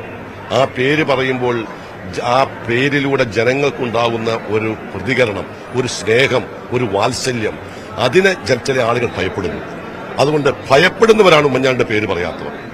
ഉമ്മൻചാണ്ടിയുടെ പേര് പറയുമ്പോൾ ഉണ്ടാകുന്ന ജനങ്ങളുടെ ആ ഒരു താല്പര്യത്തിൽ നിന്നും അതിന്റെ ഒരു ഊഷ്മളത ഉൾക്കൊള്ളുന്ന വൈകാരികത ഉൾക്കൊള്ളുന്ന ആൾ എപ്പോഴും ഉമ്മൻചാണ്ടിയുടെ പേര് പറയും. പക്ഷെ ഞാൻ നേരത്തെ പറഞ്ഞല്ലോ, പേര് പറയാതിരിക്കുന്ന വ്യക്തികളെക്കാൾ കൂടുതൽ പറയപ്പെടാത്ത പേരിന്റെ ഉമ്മൻചാണ്ടി ഓർമ്മപ്പെടുകയാണ്. അതൊരു എവിടെയാണോ ഏത് വേദിയിലാണ് ഉമ്മൻചാണ്ടിയുടെ പേര് പറയാതിരിക്കുന്നത് അവിടെ കൂടുതൽ ചർച്ച ചെയ്യപ്പെടുന്ന പേര് ഉമ്മൻചാണ്ടിയുടെ. കെ മുരളീധരൻ പറഞ്ഞു UDF അധികാരത്തിൽ വന്നു കഴിഞ്ഞാൽ വിഴിഞ്ഞത്തിന് ഉമ്മൻചാണ്ടിയുടെ പേര് നൽകുന്ന അങ്ങനെ ഒരു ആവശ്യം കോൺഗ്രസ് ഞങ്ങൾ നേരത്തെ പറഞ്ഞിട്ടുണ്ടല്ലോ. ഇതിപ്പോ വിഴിഞ്ഞത്ത് പേരിടുന്ന കാര്യം കോൺഗ്രസ് പാർട്ടിയും UDF കൂടി തീരുമാനിക്കേണ്ടതാണ്. നേരത്തെ കോൺഗ്രസ് പാർട്ടിയും UDF തീരുമാനിച്ചിരുന്നു ശ്രീ കരുണാകരന്റെ പേര് അന്തർദേശീയ വിമാനത്താവളത്തിലുണ്ട്. പക്ഷെ പേര് വിമാനത്താവളത്തിനും അതുപോലെ തന്നെ തുറമുഖത്തിനും പേരിടേണ്ടത് സംസ്ഥാന ഗവൺമെന്റ് മാത്രമല്ല, അതിന് കേന്ദ്ര ഗവൺമെന്റിന്റെ കൂടി അധികാരം വേണം. ആ കേന്ദ്ര ഗവൺമെന്റ് അധികാരം ഈ രണ്ട് ഇവിടെ ഉമ്മൻചാണ്ടിയുടെ പേര് വിഴിഞ്ഞിട്ടുണ്ടോന്ന് പറഞ്ഞിരുന്നെങ്കിൽ അത് കിട്ടണമെങ്കിൽ കേന്ദ്ര ഗവൺമെന്റ് സഹായിക്കണം. ഏതായാലും കോൺഗ്രസിനെ സംബന്ധിച്ചിടത്തോളം UDFനെ സംബന്ധിച്ചിടത്തോളം മറ്റൊരു നിർദ്ദേശം മുന്നോട്ട് വരും. വ്യക്തമാണ്. എന്തായാലും ബെന്നി ബെഹനാൻ കഴിഞ്ഞ പതിറ്റാണ്ടുകളായി ഉമ്മൻചാണ്ടിക്കൊപ്പം പ്രവർത്തിച്ച അല്ലെങ്കിൽ എ ഗ്രൂപ്പിന്റെ തന്നെ ഉമ്മൻചാണ്ടിയുടെ ഏറ്റവും വിശ്വസ്തനായിരുന്ന വ്യക്തിയാണ് കെ മുരളീധരൻ. ബെന്നി ബെഹനാൻ എന്ന കാര്യത്തിൽ നമുക്ക് വളരെ വ്യക്തമായി എല്ലാവർക്കും പൊതുരംഗത്തുള്ള എല്ലാവർക്കും അറിയാവുന്ന കാര്യം തന്നെയാണ്. ഇപ്പോൾ നിരവധി കോൺഗ്രസ് നേതാക്കന്മാർ ഇവിടേക്ക് എത്തിയിട്ടുണ്ട്. കാരണം 11 മണിക്കാണ് ഗവർണർ ആരിഫ് മുഹമ്മദ് ഖാൻ ഉമ്മൻചാണ്ടിയുടെ അനുസ്മരണ പരിപാടികൾ ഉദ്ഘാടനം ചെയ്തത്. ഇപ്പോൾ നിരവധി കോൺഗ്രസ് നേതാക്കന്മാർ, MP-മാർ, MLA-മാർ ഉൾപ്പെടെ ബെന്നി ബെഹനാൻ, ആന്റോ ആന്റണി, ഷാഫി പറമ്പിൽ ഉൾപ്പെടെയുള്ള MLA-മാർ, MP-മാരുണ്ട്. ശ്രീ ഷാഫി പറമ്പിൽ KSU കാലഘട്ടം മുതൽ ഉമ്മൻചാണ്ടിയുടെ ഒരു അനുയായിയായി, ഉമ്മൻചാണ്ടിയുടെ ഏറ്റവും വിശ്വസ്ത പുലർത്തിയിരുന്ന ഒരു വ്യക്തിയായി അറിയപ്പെടുന്നു. ഇന്നും ഒരു പരിധിവരെ ഉമ്മൻചാണ്ടി ഒരു സ്കൂൾ ഓഫ് പൊളിറ്റിക്സിൽ നിന്ന് വളർന്നു വന്ന ഉമ്മൻചാണ്ടിയെ പോലെ ഏറ്റവും ഒരു ജനങ്ങളെ ഏറ്റെടുത്ത ഒരു വ്യക്തിയാണ് ഷാഫി പറമ്പിൽ. താങ്കളുടെ വ്യക്തി ജീവിതത്തിൽ ഉമ്മൻചാണ്ടി എത്രത്തോളം സ്വാധീനിച്ചിട്ടില്ല? ഉമ്മൻചാണ്ടിയെ പോലെ ആരെയും ജനങ്ങൾ ഏറ്റെടുത്തിട്ടില്ല. ഇതിന് മുമ്പും ഏറ്റെടുത്തിട്ടില്ല, ഇതിന് ശേഷവും ഏറ്റെടുക്കില്ല. അദ്ദേഹമായിട്ട് ആർക്കും ഒരു താരതമ്യമില്ല. കാരണം ഒരു ആവശ്യങ്ങൾ വരുമ്പോഴോ ഒരു പദവിയിലിരിക്കുമ്പോഴോ അതുമായിട്ട് ബന്ധപ്പെട്ടുള്ള ഉത്തരവാദിത്തങ്ങൾ നിറവേറ്റുമ്പോൾ മാത്രം ജനങ്ങൾ ഓർത്തിരുന്ന ഒരാളല്ലല്ലോ. രാവും പകലും ഇല്ലാതെ ജീവിതം മുഴുവൻ ജനങ്ങൾ എന്ന് പറഞ്ഞ് നീക്കി വെച്ച ഒരാളല്ല. പക്ഷെ ഉമ്മൻചാണ്ടി ഇപ്പോൾ ആകണമെന്ന് ആഗ്രഹിക്കുന്നുണ്ടോ പൊതുവെ ഈ കോൺഗ്രസ് നേതാക്കൾ, യൂത്ത് കോൺഗ്രസ് നേതാക്കൾ? അതങ്ങനെ നടന്നാലും ആ ആഗ്രഹവും നടപ്പിലാവില്ല. അത് അങ്ങനെ അതൊരു ലൈഫ് തന്നെ പരിപൂർണമായി കമ്മിറ്റഡ് ആക്കുന്ന, ശരിക്കൊരു മുഴുവനായിട്ട് ഒഴിഞ്ഞു വെക്കാന്നൊക്കെ പറഞ്ഞാൽ പിന്നെ തികയാതെ വരും. അപ്പം നമുക്ക് ആഗ്രഹം എന്താ, ആ വഴി കൂടെ നടക്കണം എന്നുള്ളതാണ് ഞങ്ങളെപ്പോലുള്ള ആളുകളുടെ ആഗ്രഹം. ഈ ഒരു വർഷം എങ്ങനെയാ? കാരണം ഈ ഉമ്മൻചാണ്ടി ഇല്ലാത്ത ഒരു വർഷം, 2 തെരഞ്ഞെടുപ്പിന്, ഒരു ഉപതെരഞ്ഞെടുപ്പ് ഉൾപ്പെടെ 2 തെരഞ്ഞെടുപ്പിന് നേരിട്ടു. ഉമ്മൻചാണ്ടി ഇല്ലാത്ത ഒരു കേരള രാഷ്ട്രീയത്തെ അത് എങ്ങനെ നിങ്ങൾ കാണുന്നത്? അതില് വ്യക്തിപരമായി പറഞ്ഞാൽ ഇപ്പം നമുക്ക് ഓരോ സംഘടനക്ക് അകത്ത് നടക്കുന്ന തെരഞ്ഞെടുപ്പോ പുറത്ത് നടക്കുന്ന തെരഞ്ഞെടുപ്പോ അസംബ്ലി തെരഞ്ഞെടുപ്പ് ഇതുവരെയുള്ള എല്ലാ തെരഞ്ഞെടുപ്പിലും നമ്മുടെ പിന്നെ സ്ട്രെങ്ത് എന്ന് പറയുന്നത്, നമ്മുടെ പോയിന്റ് ഓഫ് കമ്മ്യൂണിക്കേഷൻ എന്ന് പറയുന്നത്, നമ്മുടെ ധൈര്യവും ആത്മവിശ്വാസവും ആശങ്കകൾ പങ്കുവെക്കുന്ന ഇടമൊക്കെ ഈ ഒരു പേരാണ്. അതില്ലാതെ ഒരു ലോക്സഭാ തെരഞ്ഞെടുപ്പിൽ മത്സരിക്കേണ്ടി വരികയായിരുന്നു. അപ്പൊ ആ തീരുമാനം എടുക്കുന്ന പിന്നെ പോയിന്റ് തൊട്ടുള്ള എല്ലാ കാര്യങ്ങളിലും സാറിന്റെ അഭാവം അനുഭവിക്കേണ്ടി വന്നിട്ടുണ്ട്. ഇപ്പം സാറ് കൺവെൻഷനാണ്, സാറ് വരണം, സാറ് നോമിനേഷന്റെ ഡേറ്റാണ്, സാർ ഇവിടെ ഇങ്ങനെ നമ്മൾ ചെയ്യാത്ത പല കാര്യങ്ങളുടെയും പേരിലുള്ള വലിയ വേട്ടയാടൽ നടക്കുകയാണ് എന്നൊക്കെ പറയുമ്പോൾ ആരാ നമ്മൾ ആശ്വസിപ്പിക്കുക? ആശ്വസിപ്പിച്ചാലും നമുക്ക് ശരിക്കും ഒരു ആശ്വാസമാവുക. സാറ് പിന്നെ എക്സിറ്റ് പോളിൽ ഇങ്ങനെ പറയുന്നു, സർവേയിൽ തോക്കുമെന്ന് പറയുന്നു, അല്ലെങ്കിൽ സാറ് കൗണ്ടിങ് നാളെയാണ്, അല്ലെങ്കിൽ സാർ ജയിച്ചു, സാർ ഇത്ര ഭൂരിപക്ഷമുണ്ട്, സാർ സത്യപ്രതിജ്ഞ, സാർ പാർലമെന്റിൽ ആദ്യത്തെ ദിവസം, ഇതൊക്കെ പറയേണ്ടത് ഇവിടെയല്ലേ? അത് ഇനിയിപ്പോ ഒരു വർഷം ആയതുകൊണ്ട് മാത്രമല്ല, അത് വർഷം എത്രയാണെങ്കിലും പിന്നെ ആ ഒരു കുറവ് അനുഭവപ്പെട്ടുകൊണ്ടേയിരിക്കും. പക്ഷെ പല കോൺഗ്രസ് നേതാക്കന്മാരും വലിയ വിമർശനം ഉന്നയിക്കുന്നുണ്ട്. സർക്കാർ വേണ്ട രീതിയിൽ ഉമ്മൻചാണ്ടിക്ക് വേണ്ടി ഒരു സ്മാരകം നിർമ്മിച്ചില്ല, അല്ലെങ്കിൽ ഉമ്മൻചാണ്ടി ഓർക്കുന്നില്ല, ഉമ്മൻചാണ്ടിയുടെ പേര് പോലും എതിരാളികൾ ഭയക്കുന്നുണ്ട്. അതിന്റെ ഒരു കാര്യം എന്താ വെച്ച് കഴിഞ്ഞാല്, ഒന്ന് ഇപ്പൊ വിഴിഞ്ഞം പോലത്തെ ഒരു പദ്ധതിയിൽ മുഖ്യമന്ത്രി സംസാരിക്കുക, അതൊരു മാനസിക വലുപ്പം വേണം. അതിനൊരു മാനസിക വലുപ്പം വേണം. അത് പിന്നെ അദ്ദേഹത്തിന് ഇല്ലാതെ പോയി എന്നുള്ളതിന്റെ പേരിൽ പിന്നെ സാറിന്റെ കോൺട്രിബ്യൂഷൻസ് ഇല്ലാതാവും. സർക്കാർ ഓർത്തില്ലെങ്കിലും തലമുറകൾ ഓർക്കുന്ന പേരാണ് ഉമ്മൻചാണ്ടി, ജനങ്ങൾ ഓർക്കുന്ന പേരാണ് ഉമ്മൻചാണ്ടി. അത് അടുത്ത തലമുറകളിലേക്ക് പകർന്നു കൊടുത്തുകൊണ്ടേയിരിക്കപ്പെടുന്ന പേരായി ഉമ്മൻചാണ്ടി സാർ മാറും. പിന്നെ അദ്ദേഹത്തിന്റെ സ്മാരകം എന്നുള്ളത് പിന്നെ ചെയ്യേണ്ടത് തീർച്ചയായിട്ടും അതൊരു അനിവാര്യതയാണ്. അത് ഏതെങ്കിലും നാട്ടിലെ സാധാരണക്കാർക്ക്, പാവങ്ങൾക്ക് ഏറ്റവും ആശ്വാസകരമായ രീതിയിലുള്ള എന്തെങ്കിലും ഒന്നാവും വേണം. അതേ നിത്യസ്മാരകം കേരളത്തിലെ ജനങ്ങൾ അവരുടെ ഹൃദയങ്ങളിൽ നിർമ്മിച്ചിട്ടുണ്ട്. അത് അവരുടെ അടുത്ത തലമുറകൾക്ക് അവർ പകർന്നു കൊടുക്കുകയും ചെയ്യും. ആ ഒരു ബന്ധത്തിന്റെ കഥ തുടരുക തന്നെ ചെയ്യും. അതെത്ര അവഗണിച്ചാലും മാഞ്ഞു പോകുന്നൊരു പേരായിട്ട് ഉമ്മൻചാണ്ടി എന്ന പേര് മാറില്ല. രാഹുൽ മാങ്കൂട്ടത്തിൽ എനിക്ക് തോന്നുന്നു ഇവിടെ എത്തുന്ന എല്ലാവരും ഉമ്മൻചാണ്ടിയെ കുറിച്ച് പറയുമ്പോൾ തന്നെ അവരുടെ വലിയ വേദന, വലിയ വിഷമം പങ്കുവയ്ക്കുന്നു. എനിക്ക് തോന്നുന്നു താങ്കളാണ് ആ മരണാനന്തര ചടങ്ങിൽ താങ്കൾ വിങ്ങിപ്പൊട്ടി കരയുന്ന ആ ഒരു ദൃശ്യം ഇന്നും പലരുടെയും മനസ്സിലുണ്ട്. അത്രയ്ക്കും താങ്കൾ ഉമ്മൻചാണ്ടിയെ സ്നേഹിച്ചിരുന്നെന്ന് എല്ലാവർക്കും അറിയാം. അത് എങ്ങനെ ഉമ്മൻചാണ്ടിയുടെ വ്യക്തിബന്ധം, പ്രത്യേകിച്ച് ഈ ഒരു വർഷം അദ്ദേഹം ഇല്ലാത്തതിനെ താങ്കൾ എങ്ങനെ ഓർക്കുന്നു? ഞങ്ങളുടെ തലമുറയിൽപ്പെട്ടവരുടെയൊക്കെ എല്ലാ രാഷ്ട്രീയ നേതാക്കളുടെയും ഒന്നാമത്തെ ഉത്തരവാദിത്തം സാറിനുള്ളതാണല്ലോ. ഇപ്പം ഞാൻ കടന്നു വരുന്ന ഒരു പ്രദേശത്തു നിന്ന് ഒരാൾക്ക് യൂത്ത് കോൺഗ്രസ് പ്രസിഡന്റ് ആവാൻ കഴിയാത്ത സാഹചര്യത്തിൽ നിന്ന് എങ്ങനെ കടന്നു വന്നു എന്ന് ചോദിച്ചാൽ അതിന്റെ പ്രധാനപ്പെട്ട കാരണം ഉമ്മൻചാണ്ടിയാണ്. അപ്പൊ അതൊരു വലിയ മേൽവിലാസമാണ്. അപ്പൊ ഞാൻ കഴിഞ്ഞ യൂത്ത് കോൺഗ്രസ് സംഘടനാ തെരഞ്ഞെടുപ്പിൽ മത്സരിക്കുമ്പോഴും ഞാൻ മത്സരിക്കുന്നത് ഉമ്മൻചാണ്ടി എന്ന വലിയ മേൽവിലാസത്തിലാണ്. അതാണ് ഞങ്ങളുടെയൊക്കെ വ്യക്തിപരമായ നഷ്ടം. ആ മേൽവിലാസം നഷ്ടമാകുന്നു എന്നുള്ളതാണ്. പക്ഷെ അതിനപ്പുറം എന്റെ വലിയൊരു കൺസേൺ, ഒരു ചെറുപ്പക്കാരൻ നിലയിലുള്ള ഒരു കൺസേൺ, ഇപ്പം ഞാൻ പറഞ്ഞല്ലോ, എന്നെപ്പോലെ ഒരാൾക്ക് യൂത്ത് കോൺഗ്രസ് പ്രസിഡന്റ് ആവാൻ കഴിയുന്ന തടസ്സങ്ങൾ മാറ്റുന്ന ആൾ ഉമ്മൻചാണ്ടിയാണ്. ആ തലങ്ങൾ വരെ എത്താൻ എന്ന് പറഞ്ഞാൽ അതുപോലെ എത്രയോ ആളുകളെ, ഇപ്പം സാധാരണ പല ആളുകളും നേതാക്കന്മാരാകുന്ന ആളുകളെ ഒന്നുകൂടെ ഒന്ന് നന്നാക്കി ഉയരങ്ങളിലേക്ക് എത്തിക്കുന്ന ഒരു സാഹചര്യമുണ്ട്. ഇത് വളരെ താഴെത്തട്ടുള്ള പ്രവർത്തകനെ കണ്ടെത്തി നേതാവാക്കുന്ന ഒരു പ്രത്യേക സ്കൂളാണ് ശ്രീ ഉമ്മൻചാണ്ടി സാർ. അതാണ് ഈ ഉമ്മൻചാണ്ടിയെ പലരും അനുകരിക്കാൻ ശ്രമിച്ചിട്ടുണ്ട്. അങ്ങനെ ഉമ്മൻചാണ്ടിയെ അനുകരിച്ച് ഉമ്മൻചാണ്ടിയെ പോലെ ആകാൻ സാധിക്കുമോ? അല്ല, ഇപ്പം ഉമ്മൻചാണ്ടി സാറിനെ അനുകരിക്കാൻ ശ്രമിക്കുന്നത് നല്ലതാണെന്ന് ഞാൻ പറയുന്നത്. നമുക്ക് ഗാന്ധിയനാകാം, ഗാന്ധിയാകാൻ കഴിയില്ല. ക്രിസ്ത്യാനിയാകാം, ക്രിസ്തു ആകാൻ കഴിയില്ല എന്ന് പറയുന്ന പോലെ ഉമ്മൻചാണ്ടിക്ക് നമുക്ക് പഠിക്കാം. അത് എല്ലാ പൊതുപ്രവർത്തകരും പഠിക്കേണ്ടുന്ന ഒരു വലിയ പാഠമാണ് ഉമ്മൻചാണ്ടി സാറ്. അത് പഠിക്കട്ടെ, ആളുകൾ പഠിക്കട്ടെ, അത് അനുകരിക്കട്ടെ. ഉമ്മൻചാണ്ടി സാറായി പെരുമാറാതിരുന്നാൽ മതി. ഉമ്മൻചാണ്ടി സാറിന്റെ അനുയായികളായി നിന്ന് കഴിഞ്ഞാൽ ഒരു പ്രശ്നമില്ല. അപ്പൊ ഞാൻ പറഞ്ഞല്ലോ, ഗാന്ധിയാകണ്ട, ഗാന്ധിയനായാൽ തന്നെ ഒരുപാട് മാറ്റങ്ങൾ കൊണ്ടുവരാൻ കഴിയും. അതൊരു വലിയ സ്കൂളാണെന്ന്. ഈ കാലഘട്ടത്തിൽ ഉമ്മൻചാണ്ടിക്ക് പകരം വെക്കാവുന്നൊരു നേതാവുണ്ടോ നിങ്ങളുടെ മനസ്സിൽ? അല്ല, ഉമ്മൻചാണ്ടി സാറിന് പകരം വെക്കേണ്ട ഒരാളില്ലാത്തത് കൊണ്ടാണല്ലോ ഇപ്പോഴും എല്ലാ ആളുകളും, ഒരു മനുഷ്യൻ മരണപ്പെട്ടിട്ട് ഇപ്പോഴും അദ്ദേഹത്തിന്റെ മേൽവിലാസം ഉപയോഗിക്കപ്പെടുന്ന എത്ര നേതാക്കന്മാർ കേരളീയ പൊതുസമൂഹത്തിൽ ഉണ്ടായിട്ടുണ്ട്. ചില നേതാക്കന്മാരുണ്ട് നൂറ്റാണ്ടിൽ ഒരിക്കലൊക്കെ ഉണ്ടാകും. നേതാക്കന്മാർ എല്ലാ കാലഘട്ടത്തിലും ഉണ്ടാകും, അതാത് കാലഘട്ടത്തിൽ നേതാക്കന്മാരുണ്ടാകും. ഉമ്മൻചാണ്ടി സാറിന്റെ പ്രത്യേകത, ഉമ്മൻചാണ്ടി സാർ നൂറ്റാണ്ടിന്റെ നേതാവാണ്. അത് ലെജൻഡറി ലീഡേഴ്സ് എന്നൊക്കെ പറയും. ഇപ്പൊ നമ്മള് ലീഡർ കെ കരുണാകരൻ നമ്മൾ കണ്ടതാണ്. അതൊക്കെ വളരെ അപൂർവമായിട്ട് സംഭവിക്കുന്ന കാര്യങ്ങളാണ്. അത് എല്ലായ്പ്പോഴും സംഭവിച്ചു കഴിഞ്ഞാൽ അവർക്ക് പ്രത്യേകത ഉണ്ടാവുകയും. അതുകൊണ്ട് ആ നേതാക്കന്മാരെ പോലെ ആകാൻ ശ്രമിക്കുക എന്നുള്ളത് ഞാനടക്കമുള്ള പുതുതലമുറയുടെ ഒരു വലിയ ഉത്തരവാദിത്വവും വെല്ലുവിളിയും ബാധ്യതയും.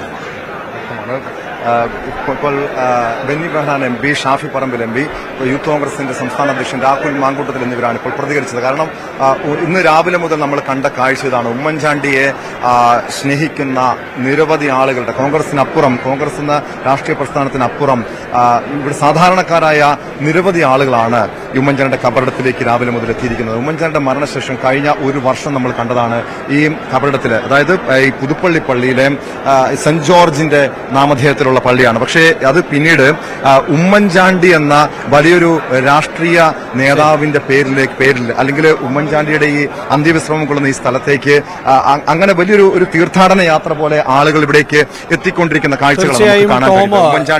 ഉമ്മൻചാണ്ടിയുടെ ഓർമ്മകൾക്കൊരാണ്ട് തികയുമ്പോൾ അവിടെ പുതുപ്പള്ളി പള്ളിയിൽ അദ്ദേഹത്തിന്റെ കല്ലറയിലൊക്കെ വലിയ തിരക്ക് അനുഭവപ്പെടുന്നുണ്ട്. ടോം ആണ് കഴിഞ്ഞ വാർത്തയിലും അതോടൊപ്പം തന്നെ വാർത്താരംഭത്തിലും അവിടെ നിന്നുള്ള തത്സമയ വിവരങ്ങൾ പങ്കുവച്ചത്. അതിനിടയിലാണ് കോൺഗ്രസിൻ്റെയും യൂത്ത് കോൺഗ്രസിൻ്റെയും ഒക്കെ നേതാക്കളുടെ പ്രതികരണങ്ങൾ കൂടി നമുക്ക് ലഭ്യമായതെങ്കിൽ നേരത്തെ ഉമ്മൻചാണ്ടിയുടെ മകൻ ന്യൂസ് 18നോട് പ്രതികരിച്ചിരുന്നു. അതിൽ സർക്കാരിനെ പരോക്ഷമായി അദ്ദേഹം വിമർശിക്കുന്നുണ്ട്. ഉമ്മൻചാണ്ടിയെ അവഗണിക്കുന്നതിൽ സർക്കാരിനോട് നന്ദിയുണ്ട് എന്നാണ് ചാണ്ടി ഉമ്മൻ പറഞ്ഞത്. സർക്കാർ അവഗണിക്കുന്നത് കൊണ്ടാണ് ഉമ്മൻചാണ്ടിയെ ജനങ്ങൾ ഹൃദയത്തിൽ ഏറ്റെടുത്തത്. വിഴിഞ്ഞം തുറമുഖത്തിന് ഉമ്മൻചാണ്ടിയുടെ പേര് വേണമെന്ന് ജനങ്ങൾ ആഗ്രഹിക്കുന്നുണ്ട്. എന്നാൽ തനിക്ക് വ്യക്തിപരമായി ആഗ്രഹമില്ല എന്നും ചാണ്ടി ഉമ്മൻ ന്യൂസ് 18നോട് പറഞ്ഞു. ഇപ്പൊ കേരളത്തിന്റെ പ്രിയങ്കരനായ ഉമ്മൻചാണ്ടി വിട പറഞ്ഞിട്ട് 1 വർഷം പൂർത്തിയാക്കിയാണ്. വലിയൊരു സ്നേഹം, ആളുകളുടെ സ്നേഹം ഇന്നും ഉമ്മൻചാണ്ടിയെ ആളുകളുടെ സ്നേഹത്തോടെ ഓർക്കുന്നുണ്ടെന്നാണ് ഇപ്പോൾ മനസ്സിലാക്കാൻ പറ്റുന്നത്. എന്താണ് താങ്കൾക്ക് പറയാനുള്ളത്? ഇപ്പൊ നടന്ന പരിപാടി ഉണ്ടല്ലോ, അത് ഞാൻ പോലും പറയാതെ ഇവിടുത്തെ KSUക്കാര് നടത്തിയ ഒരു പരിപാടിയാണ്. ഇങ്ങനെയുള്ള പരിപാടികൾ സ്വയമായിട്ട് ചെയ്യുന്നത്. ഇപ്പൊ ആരും വിളിച്ചിട്ട് വന്നവരല്ല, അവര് സ്വയം ഇഷ്ടമനുസരിച്ച് വരുന്നവരാണ്. ഈ കഴിഞ്ഞ ദിവസങ്ങളിലെല്ലാം ഇവിടെ ആളുകൾ ഇങ്ങനെ ദിവസവും വന്നു പോയി നിൽക്കുന്നവരാണ്. അപ്പൊ ഇപ്പോഴും മണ്ഡലത്തിന്റെ എല്ലാ വാർഡിലും പരിപാടി നടന്നുകൊണ്ടിരിക്കുകയാണ്. ഇപ്പോഴും പരിപാടി നടന്നു തീർന്നിട്ടില്ല. ഇനി ഞങ്ങളെ ഒക്കെ ആളുകൾ വരാനുണ്ട്. ഇനി അത്രയും പരിപാടികൾ ഒരു സ്ഥലത്ത് സംഘടിപ്പിക്കുക എന്ന് പറഞ്ഞാൽ അത്രയും സ്നേഹം അദ്ദേഹത്തിന് ഉള്ളതുകൊണ്ട് ഒരു ദിവസം എന്തൊക്കെ പരിപാടി, ചാരിറ്റി പ്രവർത്തനം? ഇന്ന് ചാരിറ്റി ആയിട്ട് 3000 കുട്ടികൾക്ക് 30 ലക്ഷം രൂപയുടെ സ്കോളർഷിപ്പ് ബഹുമാനപ്പെട്ട ഗവർണർ ഒരു കുട്ടിക്ക് കൊടുത്തുകൊണ്ട് തുടങ്ങുകയാണ്. കാരണം ഞാൻ ഇന്നൊരു ക്രൗഡ് ഉണ്ടാക്കണമെന്ന് ആഗ്രഹിച്ചില്ല, മഴയും കാര്യങ്ങളൊക്കെ ഉള്ളതുകൊണ്ട് ഞാൻ ഈ പരിപാടി ഇന്നത്തെ പരിപാടി 24 മാറ്റി. 1000 കുട്ടികൾ ഇന്ന് വരുമായിരുന്നു, പക്ഷെ അത് ഞാൻ മാറ്റി. അതുപോലെ തന്നെയാണ് നമുക്കറിയാം ഞങ്ങളുടെ ഒരു ടർഫ്, ഉമ്മൻചാണ്ടിയുടെ പേരിലുള്ള ടർഫ്, അതിൽ 10 മണിക്കൂർ കുട്ടികൾക്ക് സൗജന്യമായിട്ട് കളിക്കാനുള്ള തീരുമാനം കൊടുത്തിരിക്കുക. ആഴ്ചയിൽ 10 മണിക്കൂർ സ്കൂളിന്റെ പെർമിഷനോടെ വരുന്ന അല്ലെങ്കിൽ ID കാർഡോട് വരുന്ന കുട്ടികൾക്ക് അവർ കളിക്കാൻ സൗകര്യം. അത് മാളികക്കൽ ട്രസ്റ്റുമായി ചേർന്നുകൊണ്ട് പ്രിയപ്പെട്ട ഹരിഹരൻ നായർ എന്ന് പറഞ്ഞ അപ്പയോട് ഏറ്റവും സ്നേഹമുള്ള ഒരു വ്യക്തി 50 സെന്റ് കൊടുത്തുകൊണ്ടാണ് അത് സ്ഥാപിക്കാൻ സാധിച്ചിരിക്കുന്നത്. അങ്ങനെ ഒത്തിരി കാര്യങ്ങൾ ആളുകൾ സ്നേഹത്തോടെ നൽകുന്നു. ഞങ്ങളൊരു ക്രിക്കറ്റ് നെറ്റിന്റെ സ്ഥാപനം ഉമ്മൻചാണ്ടി ഫൗണ്ടേഷൻ നേരിട്ട് ചെയ്യുന്നു. അതുപോലെ തന്നെയാണ് ഒത്തിരി ആളുകൾക്കുള്ള എന്താ പറയാ ചികിത്സാ സഹായം, 1 ലക്ഷം രൂപയോളം വരുന്ന ചികിത്സാ സഹായം ഫാദർ സെബാസ്റ്റ്യൻ കുന്നത്തിന്റെ ട്രസ്റ്റുമായി ചേർന്നുകൊണ്ട് ഞങ്ങൾ നടപ്പാക്കുകയാണ് പുതുപ്പള്ളിക്ക് വേണ്ടി. അപ്പോൾ നിരവധി കാര്യങ്ങൾ ആളുകളുടെ സ്നേഹവും കരുതലും ഒക്കെ ഉള്ളതുകൊണ്ട് നടപ്പാക്കാൻ സാധിക്കുന്നുണ്ട്. രാഷ്ട്രീയ പ്രവർത്തനം എന്ന് പറഞ്ഞാൽ ജനസേവനമായിരിക്കണമെന്ന് യഥാർത്ഥത്തിൽ തുറന്നു കാട്ടിത്തന്ന നേതാവായിരുന്നു ഉമ്മൻചാണ്ടി. ആ ഒരു സന്ദേശം തന്നെയാണ് താങ്കൾക്കൊരു മാതൃകയായതും ഈ അപ്പയുടെ, താങ്കളുടെ പിതാവിന്റെ ഒരു പ്രവർത്തനം തന്നെയാണ്. തീർച്ചയായിട്ടും അദ്ദേഹം തന്ന ഊർജ്ജമാണ് ഇത് മൊത്തം. ഇവിടെ നിൽക്കുന്ന ഓരോരുത്തരും അദ്ദേഹത്തിനോടുള്ള സ്നേഹം കൊണ്ട് വന്നിരിക്കുന്നത്. പല ഭാഗത്തു നിന്നും കഴിഞ്ഞ 4 ദിവസങ്ങളായി പല ഭാഗത്തു നിന്നും വരിക. മെനഞ്ഞാന്ന് ഒരു സർവ്വമത പ്രാർത്ഥന തിരുവനന്തപുരത്ത് നിന്നും ആൾക്കാർ, അങ്ങനെ ആൾക്കാർ വന്നുകൊണ്ടിരിക്കുക. അവര് സ്വയം താല്പര്യത്തിനും സ്നേഹത്തിനും വരുന്നതാണ്. അതിനകത്ത് നമ്മൾ വിളിക്കുകയോ ഒന്നും ചെയ്യേണ്ടി വന്നിട്ടില്ല. അവർ സ്വയം വരിക. ഈ വരുന്ന ക്രൗഡും എല്ലാം അവരുടെ ഇഷ്ടമനുസരിച്ച് വരുന്നവരാണ്. ഞങ്ങള് ഒരു 1000 കുട്ടികളെ വിളിച്ചതാണ്, പക്ഷെ അത് ഞാൻ മാറ്റിവെച്ചത് ഈ കാരണമാണ്. അപ്പൊ ഈ സ്വയം സ്നേഹത്തോടു കൂടി അദ്ദേഹത്തോട് താല്പര്യം കൊണ്ട് വരുന്നവരാണ് ഈ കൂടുതൽ. ഈ ഉമ്മൻചാണ്ടിക്ക് അനുസ്മരണമായി ഒരു സ്മാരകം എന്ന രീതിയിൽ സംസ്ഥാന സർക്കാരിന്റെ ഭാഗത്തുനിന്ന് ഒരു നടപടികൾ ഇതുവരെ ഉണ്ടായിട്ടില്ല. താങ്കൾക്ക് ആ കാര്യത്തിൽ ഒരു പരിഭവം കുടുംബത്തിനുണ്ട്? ഇല്ല, അങ്ങനെ ഒരു പരിഭവമില്ല.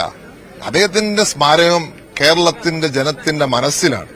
പ്രത്യേക സ്മാരണം ഒന്നും വേണമെന്നില്ല. കാരണം ഇവിടെ നിൽക്കുന്ന ഓരോ ആളും അദ്ദേഹത്തിന്റെ സ്മരണ ഉൾക്കൊണ്ടുകൊണ്ട് വന്നിരിക്കുന്നതാണ്. ഇങ്ങനെ ലക്ഷക്കണക്കിന് ആൾക്കാര് വീടുകളിലിരുന്ന് ഈ സ്മരണ ആചരിക്കുന്നുണ്ട്. ആ സ്മരണ ഞങ്ങളെ അറിയിക്കുന്നുണ്ട്. പ്രത്യേകമായ സ്നേഹവും കരുതലും അവരോടെല്ലാം അറിയിക്കുന്നു. ഞാൻ പറഞ്ഞു, ഉമ്മൻചാണ്ടി എന്ന് പറഞ്ഞ വ്യക്തിയെ എത്ര അവഹേളിച്ചാലും അദ്ദേഹം ശക്തനാവത്തേ ഉള്ളൂ. ഉമ്മൻചാണ്ടി എന്ന് പറഞ്ഞ വ്യക്തിയെ അദ്ദേഹം എത്ര അവഗണിക്കപ്പെട്ടാലും ശക്തനാവത്തേ ഉള്ളൂ. മരണത്തിലും ജയം നേടിയ ആളാണ് അദ്ദേഹം. ഓർത്തു നോക്കൂ, മരണത്തിലും ജയിച്ച വ്യക്തിയായതുകൊണ്ടാണ് ഈ വർഷം മുഴുവൻ ആളുകൾ ഇവിടെ വന്നതും ഞങ്ങൾക്കുള്ള സ്നേഹം തന്നതും. അതുകൊണ്ട് എത്രത്തോളം അവഗണിക്കുവോ അത്രത്തോളം അദ്ദേഹം കരുത്ത് നേടത്തിലുള്ളൂ. കെ മുരളീധരൻ പറഞ്ഞു UDF അധികാരത്തിൽ വന്നു കഴിഞ്ഞാൽ വിഴിഞ്ഞം പോർട്ടിന് ഉമ്മൻചാണ്ടിയുടെ പേര് നൽകുന്നു. അങ്ങനെ ഒരു ആഗ്രഹം കുടുംബത്തിനുണ്ടോ? എനിക്കില്ല. അങ്ങനെ പേരില്ലേലും ഉമ്മൻചാണ്ടിയെ ജനങ്ങൾ ഓർക്കും. കാരണം പേരിൽ എഴുതി വെക്കുന്ന പേരിലല്ല കാര്യം, മനസ്സിൽ പേരെഴുതുന്നതിലാണ് കാര്യം. ഉമ്മൻചാണ്ടി സമം വിഴിഞ്ഞമെന്ന് കേരളത്തിലെ ജനം മനസ്സിൽ എഴുതി കഴിഞ്ഞു. ജനങ്ങൾ ആഗ്രഹിക്കുന്നുണ്ട്. അത് അവരുടെ ആഗ്രഹം. എന്റെ ആഗ്രഹം ജനത്തിന്റെ മനസ്സിലുള്ളത് അതാണ്. അത് മതി. ഞാൻ നേരത്തെ പറഞ്ഞു, ആര് പേര് പറഞ്ഞാലും പേര് പറഞ്ഞില്ലേലും ഇവിടെ നിലയ്ക്കാത്ത ജനപ്രവാഹമാണ് ഈ വർഷം മുഴുവനുള്ളത്. ഇനി അങ്ങനെ തന്നെ ആയിരിക്കും എന്നാണ് എന്റെ വിശ്വാസം. കാരണം ജനം സ്വന്തം കുടുംബത്തിലെ ഒരു അംഗമാണ് അദ്ദേഹം. പിതാവാണ്, അല്ലെങ്കിൽ ഒരു കുടുംബത്തിന്റെ സഹോദരനാണ്, വഴികാട്ടിയാണ്, സുഹൃത്താണ്. അങ്ങനെ കരുതുന്നവരാണ് ഈ വന്നിരിക്കുന്ന മൊത്തം. ആരും വിളിച്ചിട്ട് വന്നവരല്ല. പരിഭവം ഉണ്ടോ? സർക്കാർ വേണ്ട രീതിയിൽ അദ്ദേഹത്തെ സ്മരിച്ചില്ല, അല്ലെങ്കിൽ അദ്ദേഹത്തിന് സ്മാരകം നിർമ്മിച്ചില്ലെന്നൊരു പരിഭവം ഒരു പരിഭവം ഉണ്ടോ? എനിക്ക് നന്ദി മാത്രമേ ഉള്ളൂ സർക്കാരിനോട്. ഈ പേര് പറയാത്തതിലൂടെ വലിയ ഒരു കാര്യമാണ് അവർ ചെയ്തിരിക്കുന്നത്. ഇനിയും പേര് പറയരുത്. വ്യക്തമാണ്. എന്തായാലും ചാണ്ടിയുമ്മൻ അദ്ദേഹം ഉള്ളുകൊണ്ട് ഒരു സർക്കാരിനുള്ള നീരസം പ്രകടിപ്പിക്കുന്നതാണ്. നന്ദിയുണ്ട് എന്ന് പറയുന്നത്. കാരണം കേരളത്തിലെ ജനങ്ങൾ ഉമ്മൻചാണ്ടി ഏറ്റെടുത്തിട്ടുണ്ട്. സർക്കാർ ഒരു വശത്ത് അവഗണിച്ചു എന്ന് അദ്ദേഹം പറയാതെ തന്നെ പറയുകയാണ്. അത്തരമൊരു വിമർശനം ഉന്നയിക്കുന്നുണ്ട്. കാരണം വിഴിഞ്ഞം വിഷയത്തിൽ വലിയ രീതിയിൽ ഉമ്മൻചാണ്ടിയുടെ പേര് വിഴിഞ്ഞം പോർട്ടിന് ഇടണമെന്ന ആ ഒരു ആവശ്യം പൊതുസമൂഹത്തിൽ അല്ലെങ്കിൽ കോൺഗ്രസ് പാർട്ടി തന്നെ നേരത്തെ ഉന്നയിച്ചിരുന്നു. ആ വിഷയം കുടുംബത്തിന് പോലും പരിഭവമുണ്ട്. നേരത്തെ കെ മുരളീധരൻ പറഞ്ഞതാണ്, UDF അധികാരത്തിൽ വന്നു കഴിഞ്ഞാൽ വിഴിഞ്ഞം പോർട്ടിന് ഉമ്മൻചാണ്ടിയുടെ പേര് നൽകും. അക്കാര്യം ചോദിച്ചപ്പോൾ അദ്ദേഹം പറഞ്ഞു, താങ്കൾക്ക് വ്യക്തിപരമായ ആഗ്രഹമില്ല. കാരണം കേരളത്തിലെ ജനങ്ങൾക്കറിയാം, വ്യക്തമായി അറിയാം, ഈ വിഴിഞ്ഞം പോർട്ട് അത് ഉമ്മൻചാണ്ടിയുടെ ഒരു ഇടപെടൽ അതിനകത്തുണ്ട്. അത് ഉമ്മൻചാണ്ടിയെ എന്നും വിഴിഞ്ഞത്തുള്ളവർ ഉൾപ്പെടെ ഉമ്മൻചാണ്ടിയെ ഓർമ്മിക്കും. അക്കാര്യത്തിലുള്ള പരിഭവം അദ്ദേഹം പങ്കുവെക്കുമ്പോൾ പോലും ഒരു പരസ്യമായ വിമർശനത്തിന് ചാണ്ടിയുമ്മൻ തയ്യാറാകുന്നുമില്ല. ഉമ്മൻചാണ്ടിയുടെ മകന്റെ പ്രതികരണം അതാണ്. മറ്റാരും ഓർമ്മപ്പെടുത്തിയില്ലെങ്കിലും ജനങ്ങൾ ഉമ്മൻചാണ്ടിയെ മറക്കില്ല എന്നുള്ളതാണ്. ഇടവേള.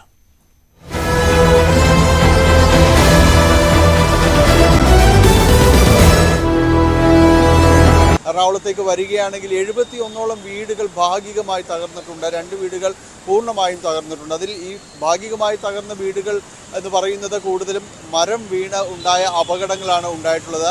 അതോടൊപ്പം തന്നെ വാഹനങ്ങൾക്ക് മുകളിലേക്ക് മരം വന്ന് പതിച്ചിട്ടുണ്ട്. ഇതെല്ലാം ഈ കാറ്റിലും എല്ലാം തന്നെ സംഭവിക്കുന്നതാണ്. 2 വീടുകൾക്ക് പൂർണ്ണമായും നാശനഷ്ടം സംഭവിക്കുന്ന രീതിയിലേക്ക് വന്നു. മണ്ണിടിച്ചിൽ ജില്ലയുടെ കിഴക്കൻ മേഖലകൾ ഉൾപ്പെടെ മണ്ണിടിച്ചിൽ രൂക്ഷമായ ഒരു സാഹചര്യം കൂടിയുണ്ട്. ഇവിടങ്ങളിലേക്കുള്ള യാത്രാ നിരോധനം അടക്കമുള്ള കാര്യങ്ങളുണ്ട്. ഒപ്പം നദികളിലെ ജലനിരപ്പ് ഉയരുന്ന രീതിയിലാണ് ഇപ്പോൾ ഉള്ളത്. ഭൂതത്താൻ അണക്കെട്ടും അതോടൊപ്പം തന്നെ ഇടമലയാർ ഡാമും എല്ലാം തന്നെ ഷട്ടറുകൾ പൂർണ്ണമായി തുറന്ന സ്ഥിതിയിലായതുകൊണ്ട് പെരിയാറിലേക്കുള്ള നീരൊഴുക്ക് കൂടിയിട്ടുണ്ട്. പെരിയാറിൻ്റെ കരകളിലുള്ളവർക്ക് ജാഗ്രതാ നിർദ്ദേശം നൽകിയിട്ടുണ്ടെങ്കിലും ഇപ്പോഴുള്ള ഒരു സ്ഥിതി എടുക്കുമ്പോൾ വലിയ രീതിയിലേക്ക് ഒരു ആശങ്കപ്പെടേണ്ട രീതിയിലേക്ക്